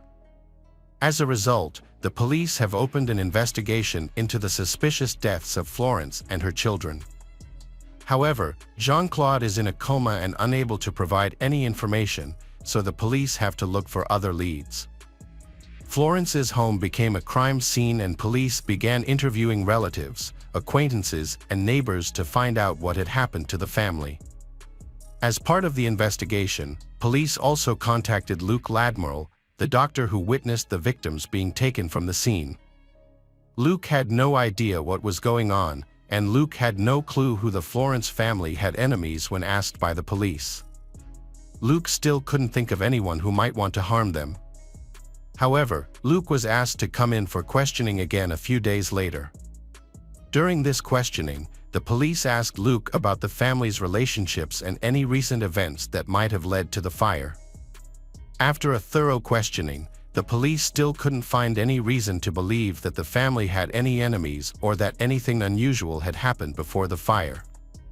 The investigation then turned to Jean-Claude, and what they discovered was horrifying. Jean-Claude had never actually worked for the World Health Organization, nor had he ever lectured at the University of Dijon. In fact, he wasn't even a qualified doctor. Luke is initially skeptical, but as he thinks back to his time studying with Jean-Claude, he begins to realize that something is wrong. Luke recalls a specific incident from his second year when Jean-Claude was absent from an exam, and Luke visited Jean-Claude at home and found him unwell, with clammy skin, a pale complexion, and dark circles under his eyes. Jean-Claude confided in Luke that he was battling lymphoma, a cancer that had been under control but worsened by the stress of the exam. Luke promised to keep this a secret, especially from Florence, as Jean-Claude had asked him to. The police were unable to obtain any significant information from Luke, so they decided to wait for the results of the forensic tests on the victims. The police noticed several unusual things about the house. All the doors were locked from the inside, indicating that no one had broken in. At first, the main theory was that the fire was an accident. However, the condition of the bodies made them consider other possibilities. The findings pointed to a more complex and sinister scenario, therefore, it was necessary to interrogate Jean-Claude. Since Jean-Claude had been in a coma for several weeks, the police made him their prime suspect and conducted a full investigation during that time. After verifying with the university, it was found that Jean-Claude had spent 12 years studying, passing his first-year exams but failing those in the second year. Since there were no restrictions on re-enrollment, Jean-Claude kept signing up for the second year, attending classes and studying medical texts for over a decade. What was puzzling was that he never managed to pass the second-year exam. Jean-Claude's uncle went to his parents' house to break the tragic news. When Jean-Claude's uncle entered the house, he found the bodies of Jean-Claude's mother and father dead, both shot with the same gun used to kill Antoine and Caroline. An autopsy confirmed that the gun was the same, and the estimated time of death suggested that the murders were related. The situation becomes even more mysterious after the tragedies become public. The police receive an anonymous call from a woman. She is reluctant to get involved in the investigation but has important information to share. She reveals that she had a romantic relationship with Jean-Claude after meeting him in Paris. She was also told that he was a researcher at the World Health Organization. The woman was misled into believing that Jean-Claude was involved in and funding major research projects. He also presented himself as having a significant position in Geneva's banks, making them seem very attractive. Jean-Claude convinced her to invest in a Swiss bank by offering an unusually high 18% interest rate. The woman eventually agreed to give Jean-Claude 990,000 francs to invest, expecting to receive her returns after 3 months. As the deadline approached in early January, she reminded Jean-Claude of their agreement, stressing that she urgently needed the funds to support herself and her family. After negotiating, Jean-Claude invited the woman to dinner with a well-known politician, which sparked her interest in recovering her investment. On the agreed day, Jean-Claude picked her up in Paris, and they began their journey. However, as night fell, they found themselves lost on the road. Jean-Claude suddenly stopped the car and attacked the woman with tear gas, a stun wand, and a cable in an attempt to subdue her. Despite being caught off guard, the woman fought back fiercely and managed to escape the vehicle. Jean-Claude chased after her but stopped when she begged for mercy. After his plan failed, Jean-Claude begged for forgiveness and used a familiar excuse with the woman, claiming that his lymphoma was acting up, causing his erratic behavior. The woman agreed not to talk about the incident. As the police looked into Jean-Claude, they began to see him as a con man and a manipulator. When Jean-Claude awoke from his coma, he was immediately approached by the police, who wanted him to confess, but Jean-Claude chose to remain silent. With a blank expression, he stared into space, reluctant to speak when the police asked him about the events of January 9th, the fire, the shooting of Antoine and Caroline, Florence's serious injuries, and the discovery of his dead parents. Despite repeated questioning, Jean-Claude revealed nothing. The truth about Jean-Claude's life was finally revealed to the police. That's when he decided to break his silence. The reasons for this sudden change are still unclear, but it marked the beginning of him speaking out. On the evening of January 9th, Jean-Claude and his wife Florence spent a typical night at home. After putting their children to bed, they went to their bedroom. However, Jean-Claude's memories of that night are unclear until he recalls a disturbing scene, finding his wife lying in a pool of blood on their bed, with a bloodied rolling pin in his hand. Confused about what had happened, Jean-Claude claims he didn't remember if an argument had occurred. He then went to sleep beside his wife's body. The next morning, he woke up and prepared breakfast for their children, Caroline and Antoine. He served them cereal and joined them to watch TV. When the children asked about their mother, Jean-Claude told them she was unwell and needed to rest. After breakfast, Jean-Claude urged Caroline to go upstairs to her bedroom. Jean-Claude then took out a .22 caliber rifle, equipped with a silencer, and shot his 7-year-old daughter Caroline in the back of the head, killing her. His son Antoine also met a similar tragic end. After the shootings, Jean-Claude left the house and went about his daily routine, appearing normal to those around him. He bought newspapers and watched television at home. However, Jean-Claude received a phone call from his parents inviting him to lunch, which he accepted. Jean-Claude drove to his parents' home and joined them for lunch. After lunch, Jean-Claude asked his father to go upstairs with him, saying Jean-Claude needed help with a faulty boiler pipe. Jean-Claude's elderly father checked the pipe at Jean-Claude's request. However, Jean-Claude shot his father in the back. He then went downstairs to his mother and shot her. Before leaving, Jean-Claude also shot the family dog. During the trial, when questioned about this, Jean-Claude showed a hint of remorse. Overcome with emotion, he broke down in tears, explaining that the dog was cherished by his children and reminded him of Caroline. This moment led Jean-Claude to decide to return home and take his own life. But his plan did not go as intended. Jean-Claude's former lover gave him 990,000 francs for an investment scheme, which he used to support himself. Jean-Claude told many people, including Florence's relatives and family, about the high returns from his investments, and they trusted him because they knew him. Jean-Claude gradually amassed a large sum of money from those who trusted him. To avoid detection by the tax authorities and others, Jean-Claude transferred the money to accounts in his own name in Geneva. Meanwhile, Jean-Claude managed the family finances, keeping his fraudulent activities a secret from Florence. Eventually, the inevitable happened, and it was time for Jean-Claude to face the consequences of his actions. As expected, those who had invested with Jean-Claude began to demand their money back, along with the promised returns. Despite having amassed over 2 million francs, Jean-Claude spent it all as soon as he had it to cover immediate expenses, leaving Jean-Claude with little to no savings. The inevitable day came when Jean-Claude had to confess the truth to Florence and the others who had entrusted him with money. Jean-Claude could no longer maintain the lie he had created. Feeling trapped and overwhelmed, he believes that ending his family's lives is a way to protect them from the consequences of his fraud.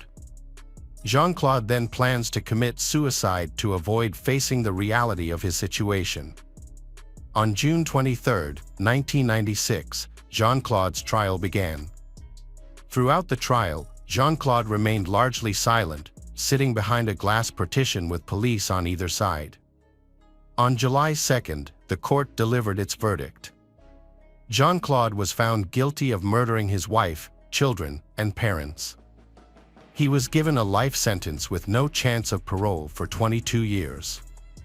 After serving time in prison, Jean-Claude claimed to have become a devout Christian and expressed remorse for his actions. In 2019, Jean-Claude requested to be released from prison to live in a convent, where he could spend the rest of his life in repentance. The judge agreed to Jean-Claude's request.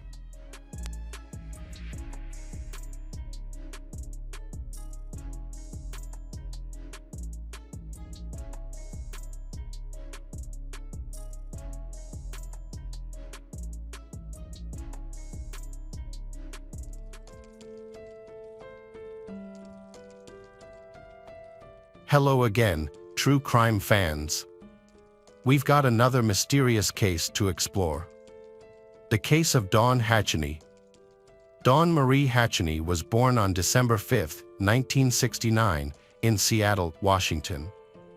She is the eldest child and only daughter of Donald Hatcheny and Diana Parle. Her father worked in a shipyard, while her mother was a homemaker. Dawn grew up with her three brothers, Dennis, Darren, and Derek, in Bremerton, Washington. Dawn developed a strong faith from an early age. According to her mother, she accepted God into her life at the age of 4. However, her childhood was also challenging. Her parents struggled with anxiety and depression, which often led to frequent conflicts at home. When Dawn was about 11 years old, her mother, Diana, left the family for another man. This new relationship resulted in the birth of another child. However, the relationship did not last, and Diana eventually returned to the family, bringing her newborn child with her. Despite these hardships, Dawn did well in school. She worked hard to achieve good grades and overcome her challenges. Her hard work paid off when she entered the prestigious Scripps National Spelling Bee at age 12.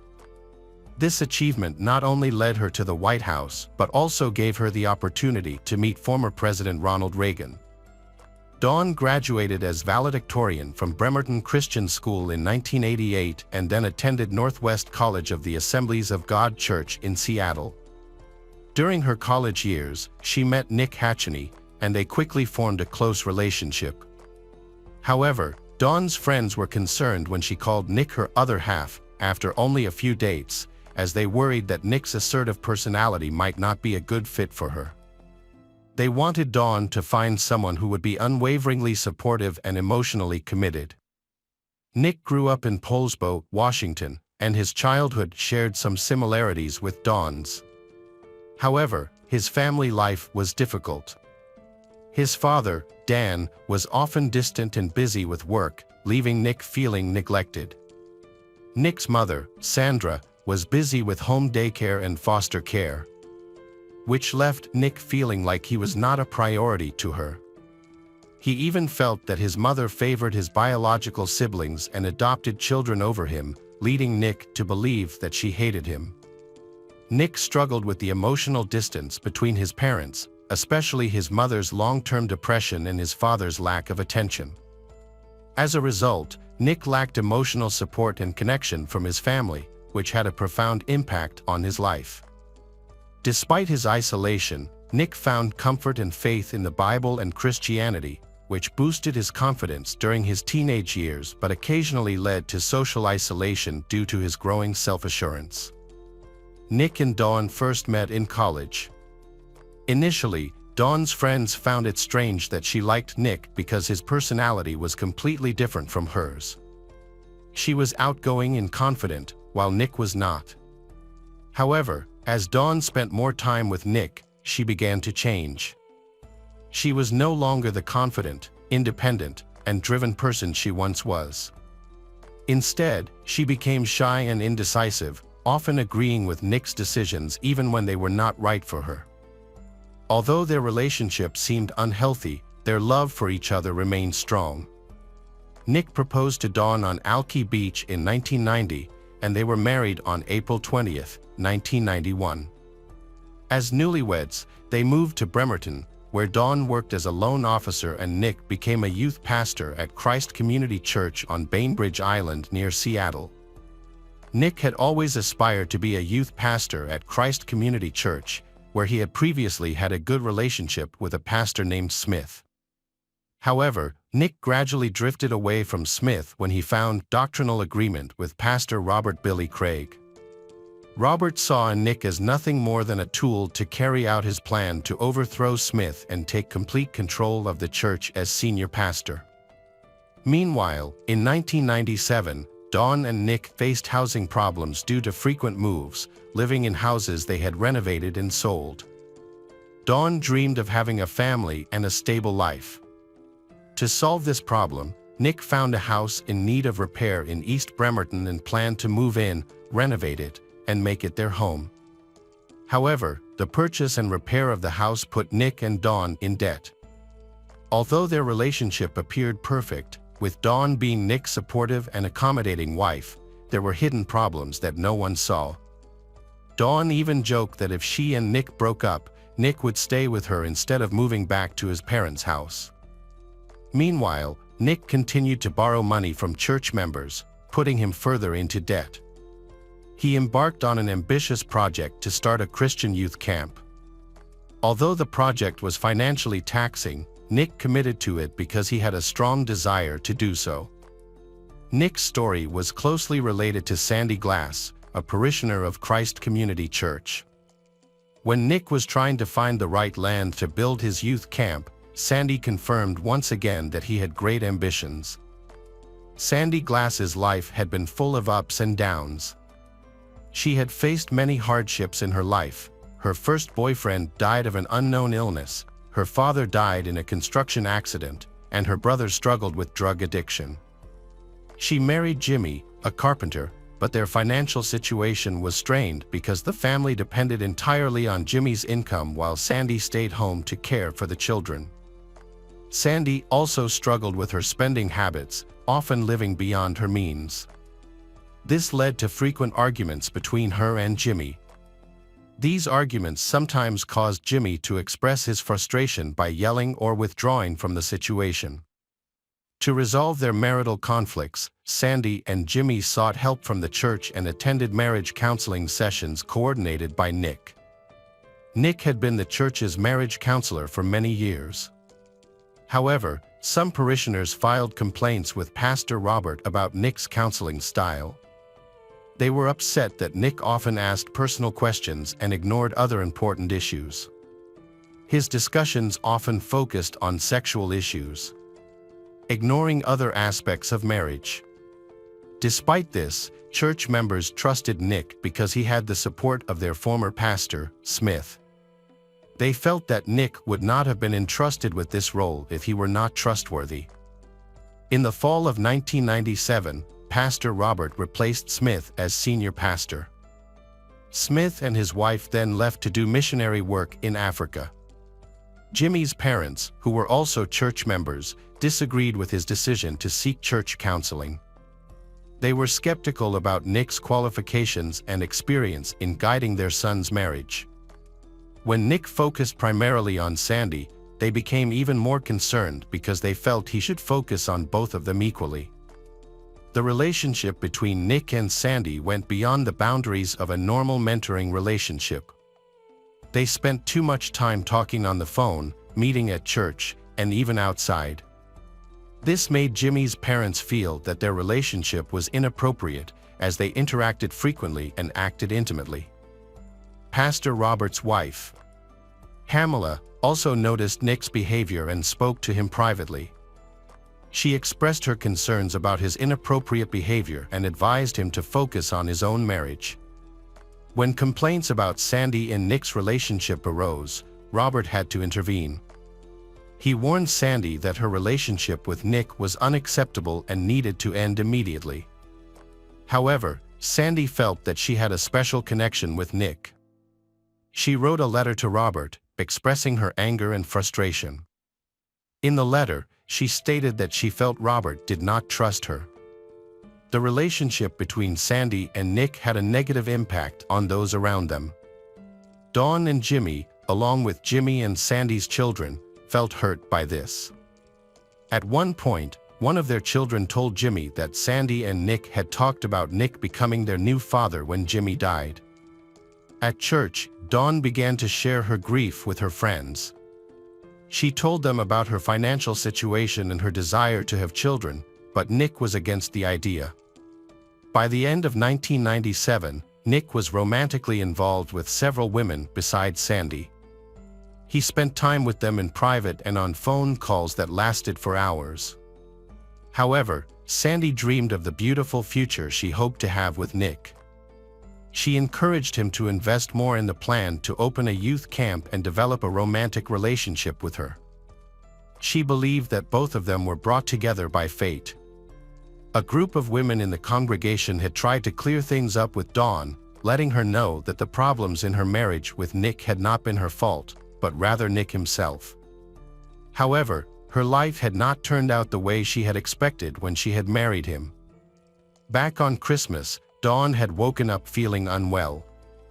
Still, she and Nick had decided to visit her family and spend the day together. Later that evening, they had gone to Smith's house and spent time with his family. Early the next morning, the 26th, Nick had planned to go hunting with Lindsay Smith's daughter and her friends. Before leaving, Nick had met his friends at the Hood Canal Bridge in Jefferson County.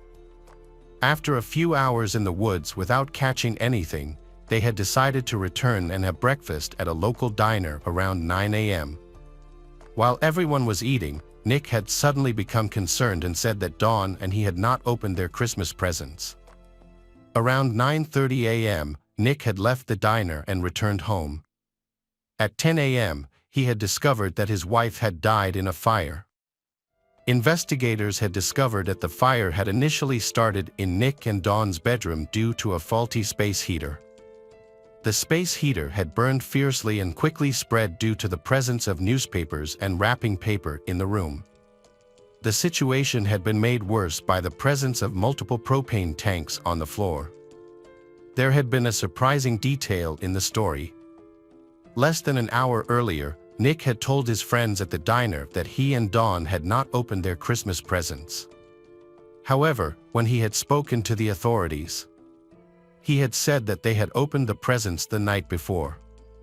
Nick had explained that his wife, Dawn, had been feeling unwell and had gone to bed.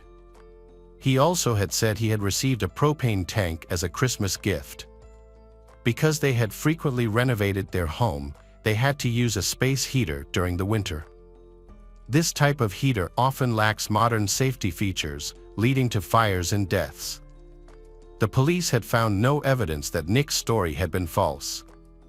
As a local pastor, Nick had been well respected in the community and there had been no reason to suspect him of any involvement in his wife's death.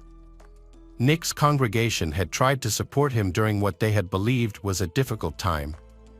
Pastor Robert had suggested a way to try to ease Dawn's grief through prayer. However, Nick had rejected the idea, saying he had wanted Dawn to not experience any more pain. This rejection had surprised Pastor Robert, as Nick had previously been actively involved in church activities, including exorcisms. Mary Glass, Sandra's mother-in-law, had soon become suspicious of Nick's role in Dawn's death. She had thought that Dawn's death had not been an accident. She had urged her husband to contact the police to investigate, but this had not happened. Shortly thereafter, the police had determined that Dawn's death had been an accident and the case had been turned over to Nick's insurance company. Nick had received a large sum of money from his life insurance policy.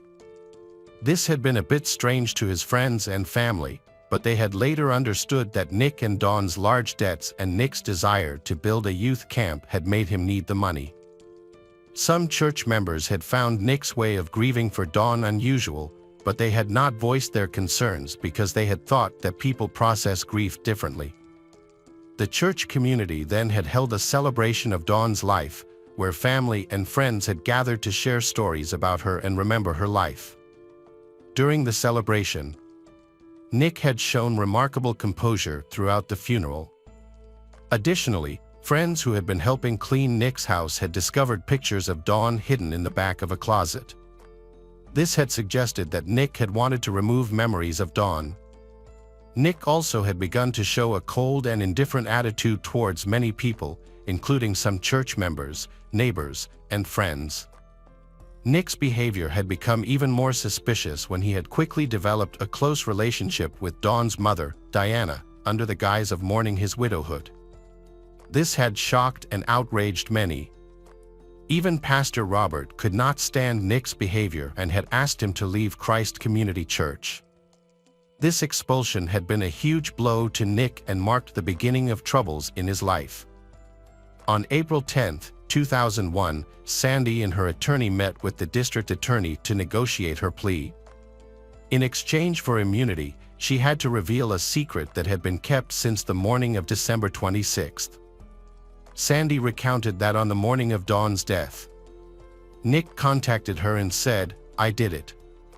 However, the conversation was interrupted by another call from the church informing her of Dawn's death. After the call ended, Sandy turned to Nick to clarify what he meant, but Nick simply said, "It's over, it's over." After several weeks, Sandy confronted Nick. At this point, he confessed to his crime. He had overdosed Dawn with Benadryl and then covered her face with a plastic bag to suffocate her. Dawn was still semi-conscious and had to watch as Nick murdered her. After making sure Dawn was dead, Nick arranged the crime scene to make it look like an accidental fire. He placed old newspapers and wrapping paper around the room, underneath Dawn's body, and placed propane tanks near the bed. He also arranged the fireplace to cause a fire in order to erase any evidence of his crime. Dawn's autopsy revealed no soot or carbon monoxide in her lungs or blood. However, this result did not accurately reflect reality because Dawn's red blood cells showed signs of carbon monoxide. The person in charge of Dawn's autopsy concluded that her death was an accidental fire, ignoring important evidence. One reason for this conclusion was that since Dawn was the wife of a pastor, it was thought that Dawn could not have been involved in any adulterous behavior. Although carbon monoxide bound to red blood cells, an autopsy revealed that Dawn did not inhale smoke.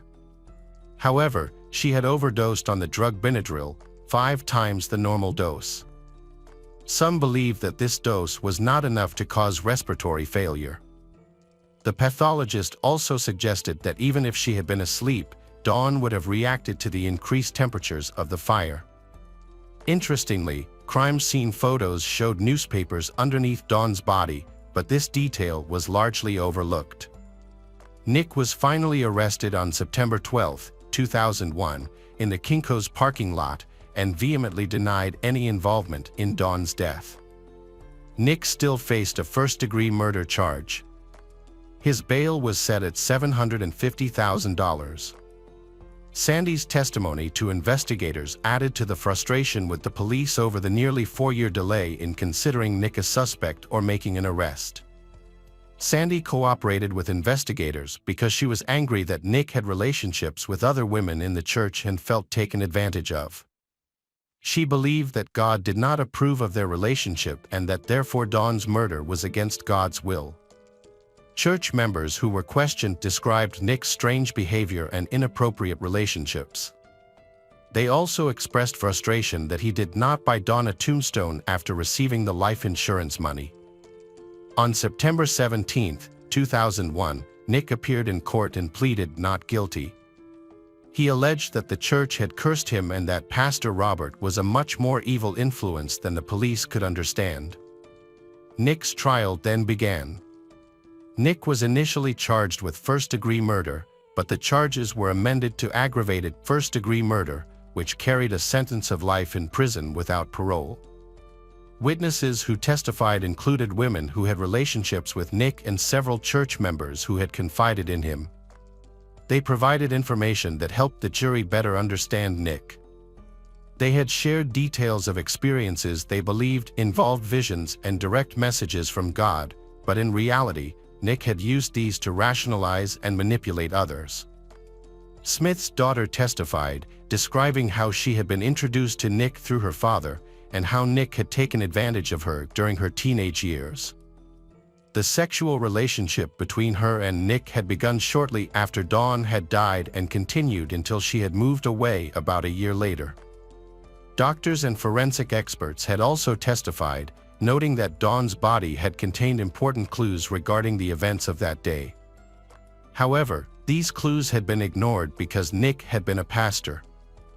Although there had been no signs of soot or carbon monoxide, which would have been unusual for a living, breathing person in a fire, the defense had vigorously contested these allegations. They had focused their efforts on portraying Nick's ex-partner, Sandy, as a jealous and vengeful man who had fabricated the accusations when he had discovered Nick's affairs with various women. On December 26, 2002, 5 years after Dawn's tragic death, the jury had deliberated for a day before finding Nick guilty of aggravated first-degree murder. At his sentencing hearing on February 7, 2003, Nick had addressed Dawn's friends and family, asserting his innocence but expressing remorse for his actions and sharing his sorrow for their loss. Nick had acknowledged that Dawn had deserved better treatment and had been sentenced to life in prison. However, in 2007, an appeal to the state Supreme Court had resulted in a modification of his sentence. The appeal had argued that the original charge of aggravated first-degree murder did not match Dawn's actual cause of death, as she had died from strangulation. The defense had argued that Nick did not deserve a life sentence. Ultimately, the state Supreme Court had ruled in favor of the appeal and commuted Nick's sentence to 26 years. Nick would be eligible for parole in 2025 and might be eligible for early release.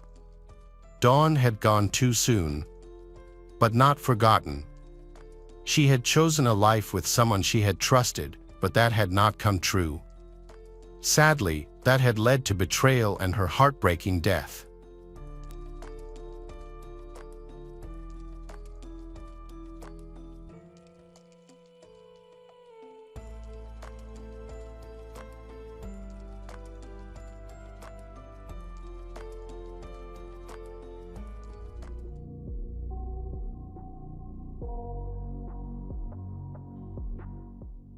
Hi everyone, thanks for returning. Let's unravel another perplexing mystery. The case of Brian King and Christina Benjamin. On July 29, 1993, it was a hot day in Alice County, Texas, USA. Despite the heat, a road crew was working on Cato Road to prepare the ground for asphalt. During their break, one worker leveling gravel spotted something unusual in the thick bushes across the Smith Creek River. The object, about 100 meters away, had a grayish color that made it stand out from the surrounding greenery. Curiosity prompted the worker and a colleague to climb over a barbed wire fence to investigate the mysterious object. As they got closer, about 10 meters from the object, a foul stench hit their noses.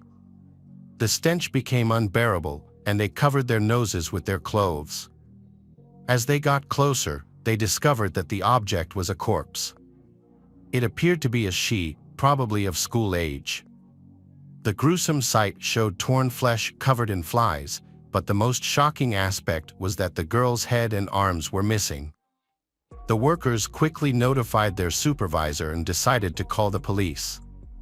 Without cell phones and far from the nearest town, they decided to leave one worker with the body while the other went to a small neighboring town to seek help. The police arrived shortly after being notified and began examining the scene for evidence and any dismembered body parts. However, a more gruesome discovery awaited them just 300 meters away. They discovered the body of a young girl and also found the body of a young man, who appeared to be about 15 years old. He was lying face down on the riverbank, about 10 meters from the bridge. Unlike the girl, he was still dressed and had not been dismembered. It appeared that he had been thrown into the river, and the current had washed him to shore. Retrieving the young man's body was much more difficult than accessing the girl's remains, so the police called the city fire department for assistance. With the help of special equipment, they were able to reach his body. Meanwhile, a team of forensic experts remained at the scene to investigate and collect evidence before it got too dark. Police worked the scene until the sun went down. They focused on the area where the bodies were found, and the medical examiner analyzed the victims. The expert determined that the first body, the girl, was that of a teenage girl who had been stabbed multiple times. She had been shot twice in the back with a .22 caliber gun, and her head had been severed from her body. It was likely with a large hunting knife or possibly an axe. The body showed numerous severe wounds on the abdomen, thighs, and genitals, with some resembling intricate hieroglyphs carved into the skin. There was a long, deep cut on the stomach, similar to those made during an autopsy. The criminal expert noted signs of extreme cruelty inside the cavity, including torn intestines and severed hands. Bruises that looked like marks from handcuffs suggested the victims had been restrained for a period before the torture started. Additionally, both of the girls' breasts had been removed. Experts believe the victims' bodies had been dead for 2 days, judging by their level of decomposition. He had been shot twice in the head with a similar weapon. There were no signs of a beating or struggle on his body. Police believe the attacker may have severed the girl's arms and head to make identification more difficult. However, he may not have realized that advanced DNA identification methods were available. However, the condition of the bodies and their decomposition could make this identification quite difficult. Forensic scientists found that the girl had been sexually assaulted. The high temperatures had caused significant decomposition, making it difficult to determine the exact details of the crime. Police believe the attack was carried out in anger or extreme hatred. However, the presence of fly larvae allowed researchers to determine a more precise time of death for both teens. The victims were tortured on the night of July 26th to 27th. To support their findings, the forensic expert consulted a forensic entomologist who studies the growth of insects on decomposing bodies and the damage they cause. Ultimately, the lab staff agreed that the time of death had been accurately determined. However, some errors regarding the timeline of the investigation had to be cleared up. Since the boy's hands and head were intact, forensic experts were puzzled as to how he escaped the same fate as the girl. They questioned why his hands were not cut off, as this would have made it easier for the criminal to conceal the victim's identity. The killer likely thought that the boy's body would be lost in the current or would drown, making it difficult to find. This might explain why he didn't dismember the body, or perhaps the body fell into the water by accident. The police believed that the dismemberment was not meant to mislead the investigation but might have been motivated by something more disturbing. Many serial killers keep trophies from their crimes. It's possible that the girl's head became part of such a gruesome collection because the attack resembled that of a maniac. The police's first goal was to find the girl's clothes. During their search, they found a clump of light-colored hair caught in the barbed wire that the workers had crossed. Police believed that this hair might have come from the decapitated victim. Unfortunately, the mutilated body had no identifying marks. However, in the boy's pocket, they found a book subscription card from a town registered to Brian King. They were able to confirm the details at the library, but it was closed for the night, so they would have to wait until morning. The next morning, the police station received a report about the disappearance of 2 teenagers from a small town, the same one where the library was located. The boy's name was Brian King, and the girl's name was Christina Benjamin. After receiving the report, police visited the boy's home and showed the wallet they had found to the father who answered the door. He confirmed that it belonged to his 14-year-old son, Brian, who was missing along with his 13-year-old stepdaughter, Christina, who had blonde hair. Days before the incident, around midnight, the children's father was awakened by a suspicious car that honked its horn and drove off. During this time, Brian was sleeping in a tent outside the house, which was unusual for a teenager. The car returned just 10 to 15 minutes later. The father noticed his son talking calmly with the driver and assumed it was one of Brian's friends. He spotted a man with blonde hair in the back seat but couldn't see the driver. Feeling reassured, he went to the bathroom. When he came back, the car and his son were gone. The father thought Brian had gone out with friends and planned to discuss this odd situation with him in the morning, so he went to bed. However, Brian never returned home, and it was later discovered that Christina had also disappeared. The parents started contacting friends and acquaintances of their children, but no one had seen the teenagers. The family had a younger girl who shared a room with Christina. She reported that on the night they disappeared, Brian entered their room and woke up Christina. He mentioned that some cool guys had arrived in a car and invited them to a party. Christina agreed, and they both left home together. Eventually, their parents reported the children missing to the police. They noted that before their disappearance, Christina had injured her foot during a school class. Upon further investigation, it was found that Christina's hair was on the forensic expert's desk. She had light hair, which was compared to strands found on a fence and those collected from home combs. The results showed that the hairs did not match, indicating they could belong to a likely killer, who also appeared to have light hair. With no evidence available, forensic experts had to rely on alternative methods. They discovered fibers on Brian's shoes that matched the material used in the carpets of Japanese cars. Brian's father provided a description of the car he saw, mentioning that it was dark in color. However, his description lacked detail, as he could not recall the specific model or license plate number. Police were particularly puzzled by the brutality that Christina had suffered. If this was not a personal hate crime, it would suggest they were dealing with a very dangerous person who was likely to commit further acts of violence. They speculate that the motive behind such cruelty could have been sexual. After interviewing the friends of the murdered teenagers, the police learned that on the evening of her disappearance, Christina was supposed to meet a man named Jason. All the witnesses who spoke to the police pointed to Jason Massey as the only person capable of committing such a crime. One of his friends revealed that Jason had long ago turned to a darker lifestyle. He had dropped out of school, never held a job, frequently killed animals, and kept their heads as trophies. Jason did not hide his disturbing interests. He once made a chilling comment, expressing enjoyment in saying that if a serial killer were active in the area, it would be him. Although he liked to boast about such things, people generally did not take him seriously. Jason was described as having long, curly blonde hair and was 20 years old at the time of these events. His mother was indifferent towards him, even hiding food in his room. The family frequently moved, faced evictions due to unpaid rent, and often lived in unstable conditions.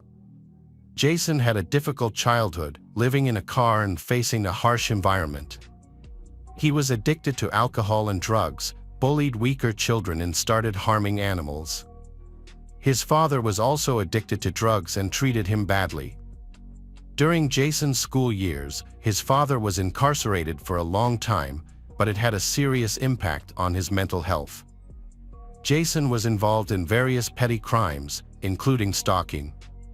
There was an incident where he killed a girl's dog because she rejected his advances, and he continued to stalk her, leaving her extremely scared. As a child, Jason loved his younger brother but grew to hate adults. As an adult, his feelings for women became entwined with violent fantasies. He also believed in ghosts and thought he could hear them speaking to him, influenced by religious stories told to him by his devout grandmother. The year the two teenagers were murdered, he was sentenced to 12 months in prison after a police officer discovered a dead cat and some suspicious cutting tools in his car. Unfortunately, he was released early and never faced the consequences of his actions.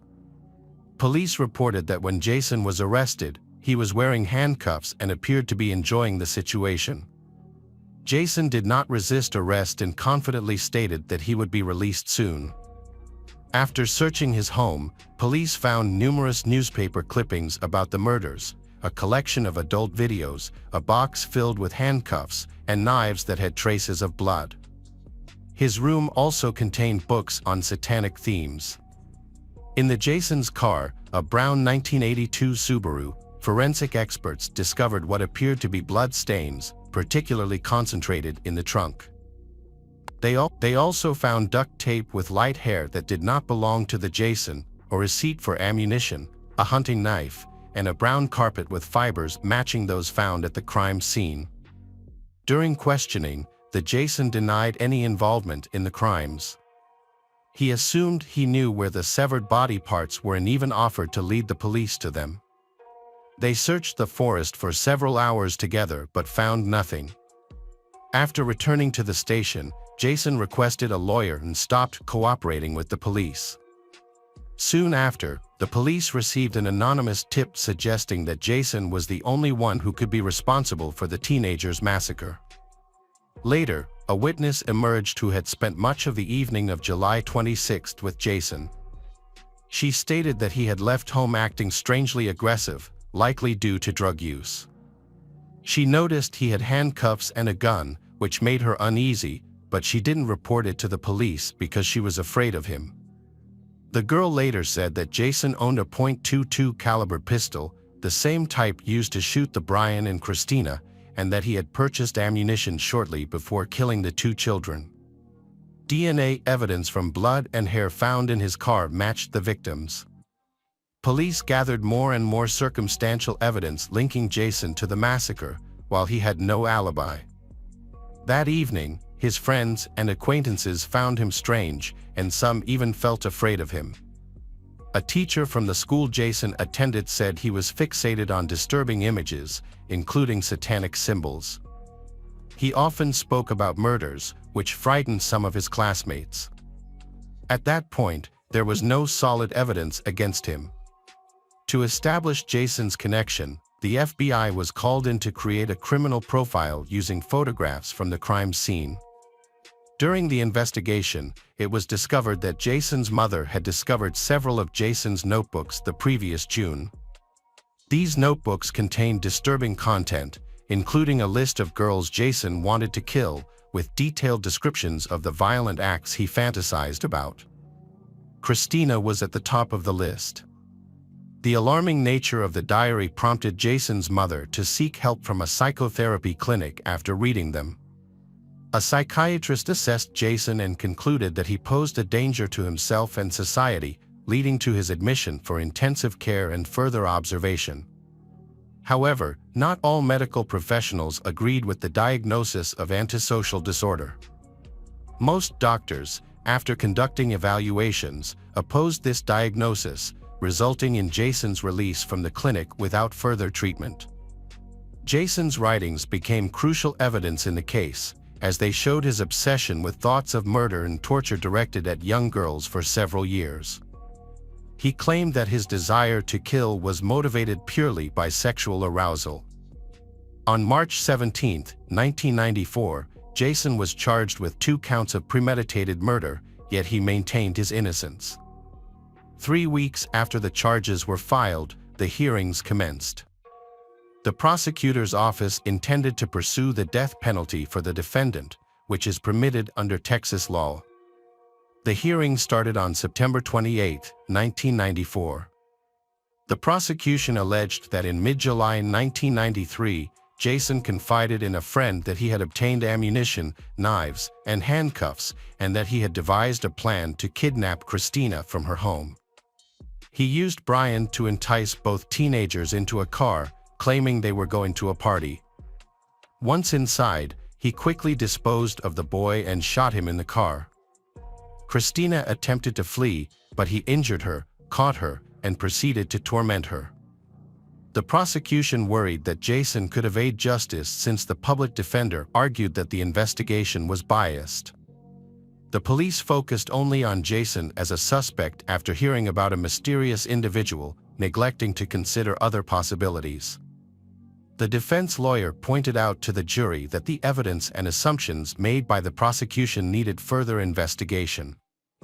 Jason's sister testified during the trial, sharing details about their challenging childhood. They often attended school unwashed, beaten, and hungry. As a result, Jason struggled to focus on his studies, despite his efforts.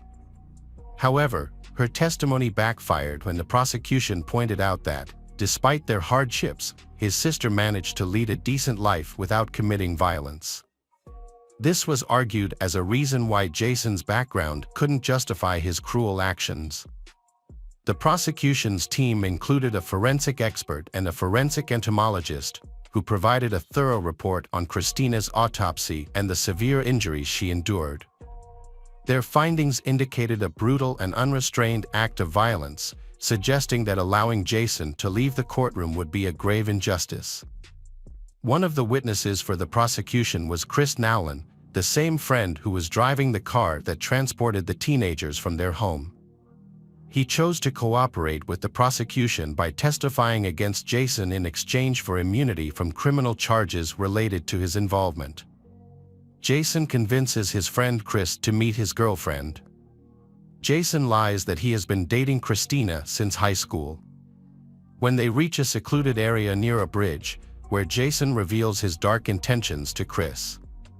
He plans to take Christina and Brian into the woods, kill them, and attack the girl. Chris dismisses Jason's words, as he often jokes about such things and never carries them out. Jason's former classmate testified that he had been stalking Christina for an extended period. After she rejected his advances in 7th grade, he killed her dog out of revenge and used its blood to stain her parents' car. The stalker also sent her disturbing photos of decapitated women, claiming this was how she would end up. A gun store salesman confirmed that he sold ammunition to Jason, which was later matched to the ammunition used in the murders. The day after the crime, Jason went to the wash to clean the car, but forensic experts discovered important evidence there. According to Jason's mother, he had joined a religious community shortly before the massacre, and she believed he was genuinely trying to change his ways. However, diary entries presented in court painted a different picture. They revealed that he was actually planning the crime. On the day of the hearing, a tourist was exploring the woods near where the teenagers were found murdered and stumbled upon an old, rusty refrigerator. Curious, he approached and opened the refrigerator, and was horrified to discover 30 animal skulls inside. He also found 4 red and yellow skulls in plastic bags. The skulls were accompanied by diaries written in a strange, messy handwriting, titled The Book of Murders. The diaries, which began in 1989 and ended on the day of the 1993 murders of Christina and Brian, detailed his grisly experiments with animals and outlined his plans for Christina, which he then carried out exactly as described. He had previously made attempts to commit murder but had failed, which frustrated him. His violent urges were partly driven by his hatred for his mother and a desire to kill her. Additionally, his grandmother often told him stories about demons, which may have shaped his thoughts. This evidence led the prosecutor's office to conclude that Christina's murder was premeditated. Jason described himself as a killing machine in his diaries. After both the prosecution and defense delivered their closing statements, the jury began deliberating the verdict. After 3 hours, they found Jason Massey guilty of 2 counts of first-degree murder. The next step was to evaluate the aggravating and mitigating circumstances to determine whether the death penalty was appropriate. The prosecution presented evidence from Jason's own diary, which detailed his gruesome actions, including the murders of 4 cats, 7 dogs, and numerous calves. He had a disturbing obsession with collecting animal heads as trophies. Testimonies from a few of Jason's friends revealed that he viewed acts of cruelty as a display of power and wanted to showcase it. The diary entries also indicated that he had no intention of stopping his violent behavior. One of his last entries expressed a desire to become the most notorious serial killer in the United States, claiming that he planned to kill over the next 20 years. It took the jury just 15 minutes to decide on the death penalty for Jason Massey on October 12, 1994. After the verdict was announced, the judge stated that executing Jason was a more humane option than what he had done to his victims. When Jason was taken to death row, he claimed that he had placed Christina's hands and head in a pillowcase along with her clothes and thrown them into the river. However, police were skeptical of his account, as he often kept trophies from his crimes. Jason was shocked by the conviction. He was determined to fight the verdict, so his lawyer filed an appeal on his behalf. Many advocates, including a Canadian coalition against the death penalty, spoke out in his support. Human rights advocates argued that the death penalty was inhumane and criticized the investigation, claiming that it was poorly conducted and ignored other potential suspects who were in the car during the kidnapping of Christina and Brian. Despite their efforts, their actions were ultimately in vain.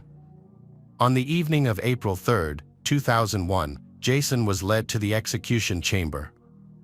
For his last meal, he chose chicken legs, fried pumpkin, fried eggplant, mashed potatoes, green peas, boiled cabbage, corn, spinach with cheese, caramel fudge, pecans, ice cream, and a pot of sweet tea. Before his execution, Jason spoke to the victims' families, expressing his remorse for his actions.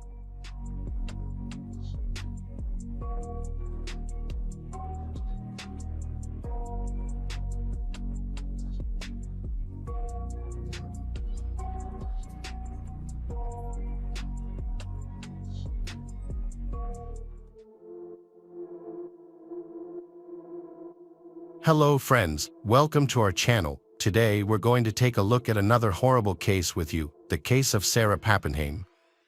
Sarah Pappenheim was born on January 30, 1997, in Minnesota.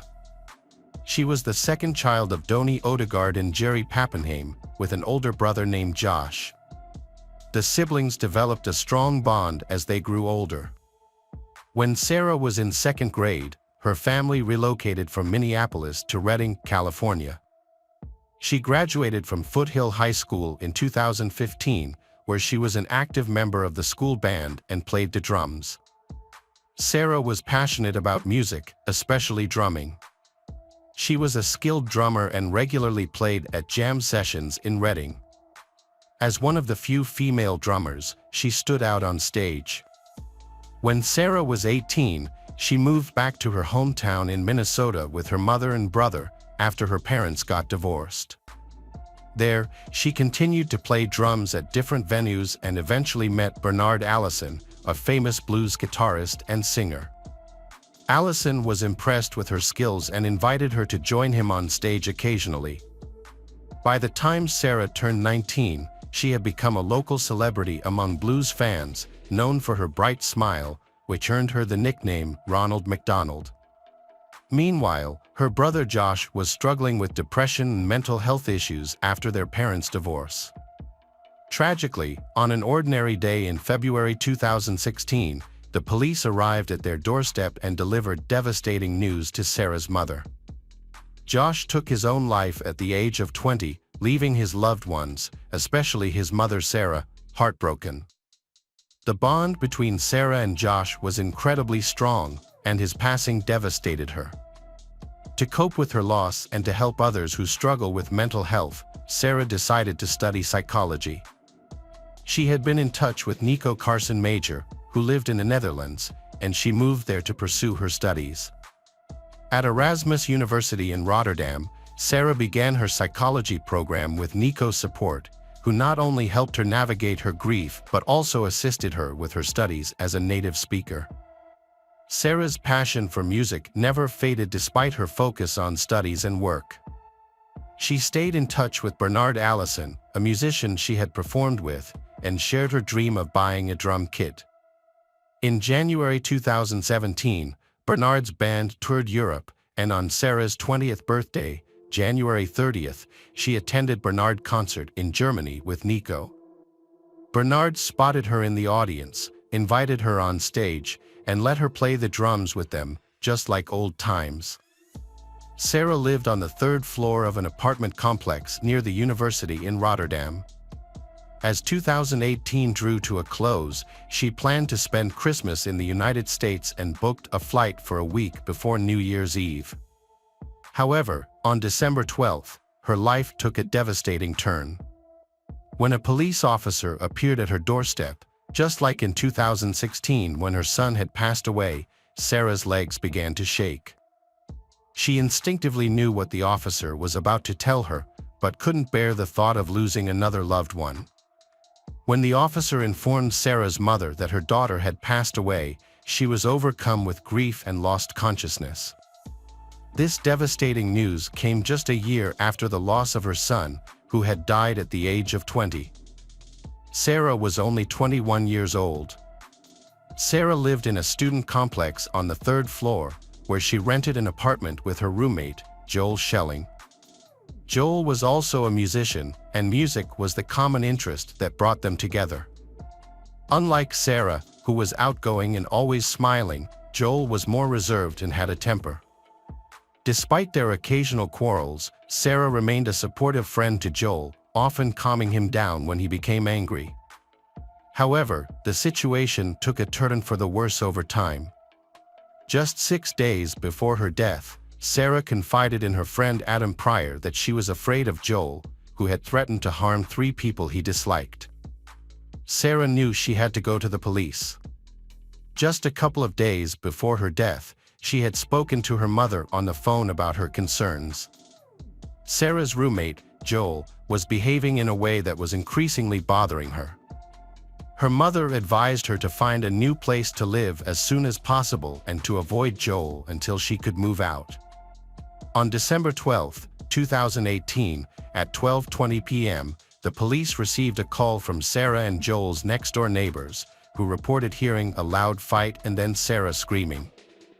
When the police arrived, they found Sarah lying on the floor with multiple stab wounds. Despite attempts to revive her, Sarah died from her injuries. The police immediately began searching for Joel, who was nowhere to be found. Neighbors reported that he had left the apartment in a hurry, taking a large double bass with him. This distinctive instrument became a key detail in the police's description of Joel. Less than 2 hours after the crime, 23-year-old Joel Schelling was arrested at Eindhoven train station, about 60 miles from Rotterdam. He was on his way to visit his parents, who lived in Eindhoven. After Joel was arrested, he made a shocking confession to his mother while on the train. He told her that he had taken Sarah's life. The judge subsequently placed Joel under arrest for 14 days to undergo a psychiatric evaluation. Meanwhile, forensic experts conducting the autopsy on Sarah's body found 27 stab wounds, with several of them on her neck, abdomen, and back. 2 days after Sarah passed away, her mother, Doni Odegaard, traveled to the Netherlands to arrange for her daughter's body to be returned home.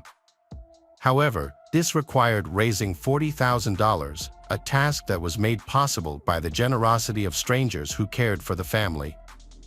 Upon learning of Joel's arrest, Doni Odegaard inquired if her daughter had contacted the police. Sarah had instead reached out to social workers, who visited Joel and found him calm. However, the next day, Sarah again contacted social services due to Joel's erratic behavior, including hitting himself with a hammer and threatening to harm multiple people. The case against Schelling began in March 2019. Schelling was accused of causing Sarah Pappenheim's death and admitted his guilt.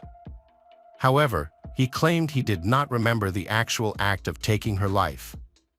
According to Schelling, he recalled fighting with Sarah, but his next memory was of being in the shower, cleaning himself. Sarah's mother, Doni Odegaard, attended each hearing, relying on an interpreter to understand the proceedings. During the trial, Schelling stated that he suffered from delirium and heard voices in his head. However, when asked if these voices had instructed him to fight with Sarah, Schelling said he did not know and could not recall. He also could not remember the cause of their fight. Prior to the verdict, experts testified that Schelling suffered from multiple disorders and required long-term treatment. Despite this, they concluded that Schelling was responsible for Sarah's death. The verdict was announced in December 2019. Sarah Pappenheim's death occurred before she could receive a response to her second request for support, after her initial request for assistance from social workers went unresponded due to the specialist's unavailability. The medics concluded that Schelling was aware of the initial fight and scuffle with Sarah, and had the opportunity to either stop the altercation or grab the knife. By choosing the latter, he should be held accountable for his actions. The prosecutor requested a 10-year prison sentence, but the judge in Rotterdam gave Schelling a 6-year prison term, followed by an indefinite sentence in a psychiatric hospital. The court reduced the sentence from 10 years due to Schelling's relatively young age and his significantly diminished mental capacity at the time of the crime. This means that the court did not consider Schelling fully responsible for his actions. When handing down the sentence, the court released a detailed explanation stating that, although the crime was severe and unpredictable, Schelling's serious psychological disorders made it likely that he would commit another violent crime. The court noted that Schelling suffers from chronic psychological disorders that require ongoing treatment in a clinical setting. The court viewed psychiatric detention as a punitive measure for Schelling, who has expressed a willingness to undergo treatment for depression and other disorders. The court has ruled that Schelling will remain in treatment until it determines he is well enough to be released. The court will review his status every 2 years. Additionally, Schelling has been ordered to pay €68,700 in compensation to Sarah's family. Doni Odegaard is outraged by the sentence, believing it is too lenient. She thinks Schelling should have received a minimum sentence of 10 years in prison. In her opinion, Schelling would have faced a much harsher sentence in the US, such as life imprisonment or the death penalty, which would have prevented him from committing a similar crime in the future. She is also concerned that Schelling may be eligible for parole in as little as 4 years and vowed to do everything in her power to keep him behind bars. An investigation was also conducted into the social workers who had interacted with Sarah. The investigation concluded that the social workers could not be held accountable for failing to identify Schelling's disorders because they did not possess the necessary expertise to make such a diagnosis.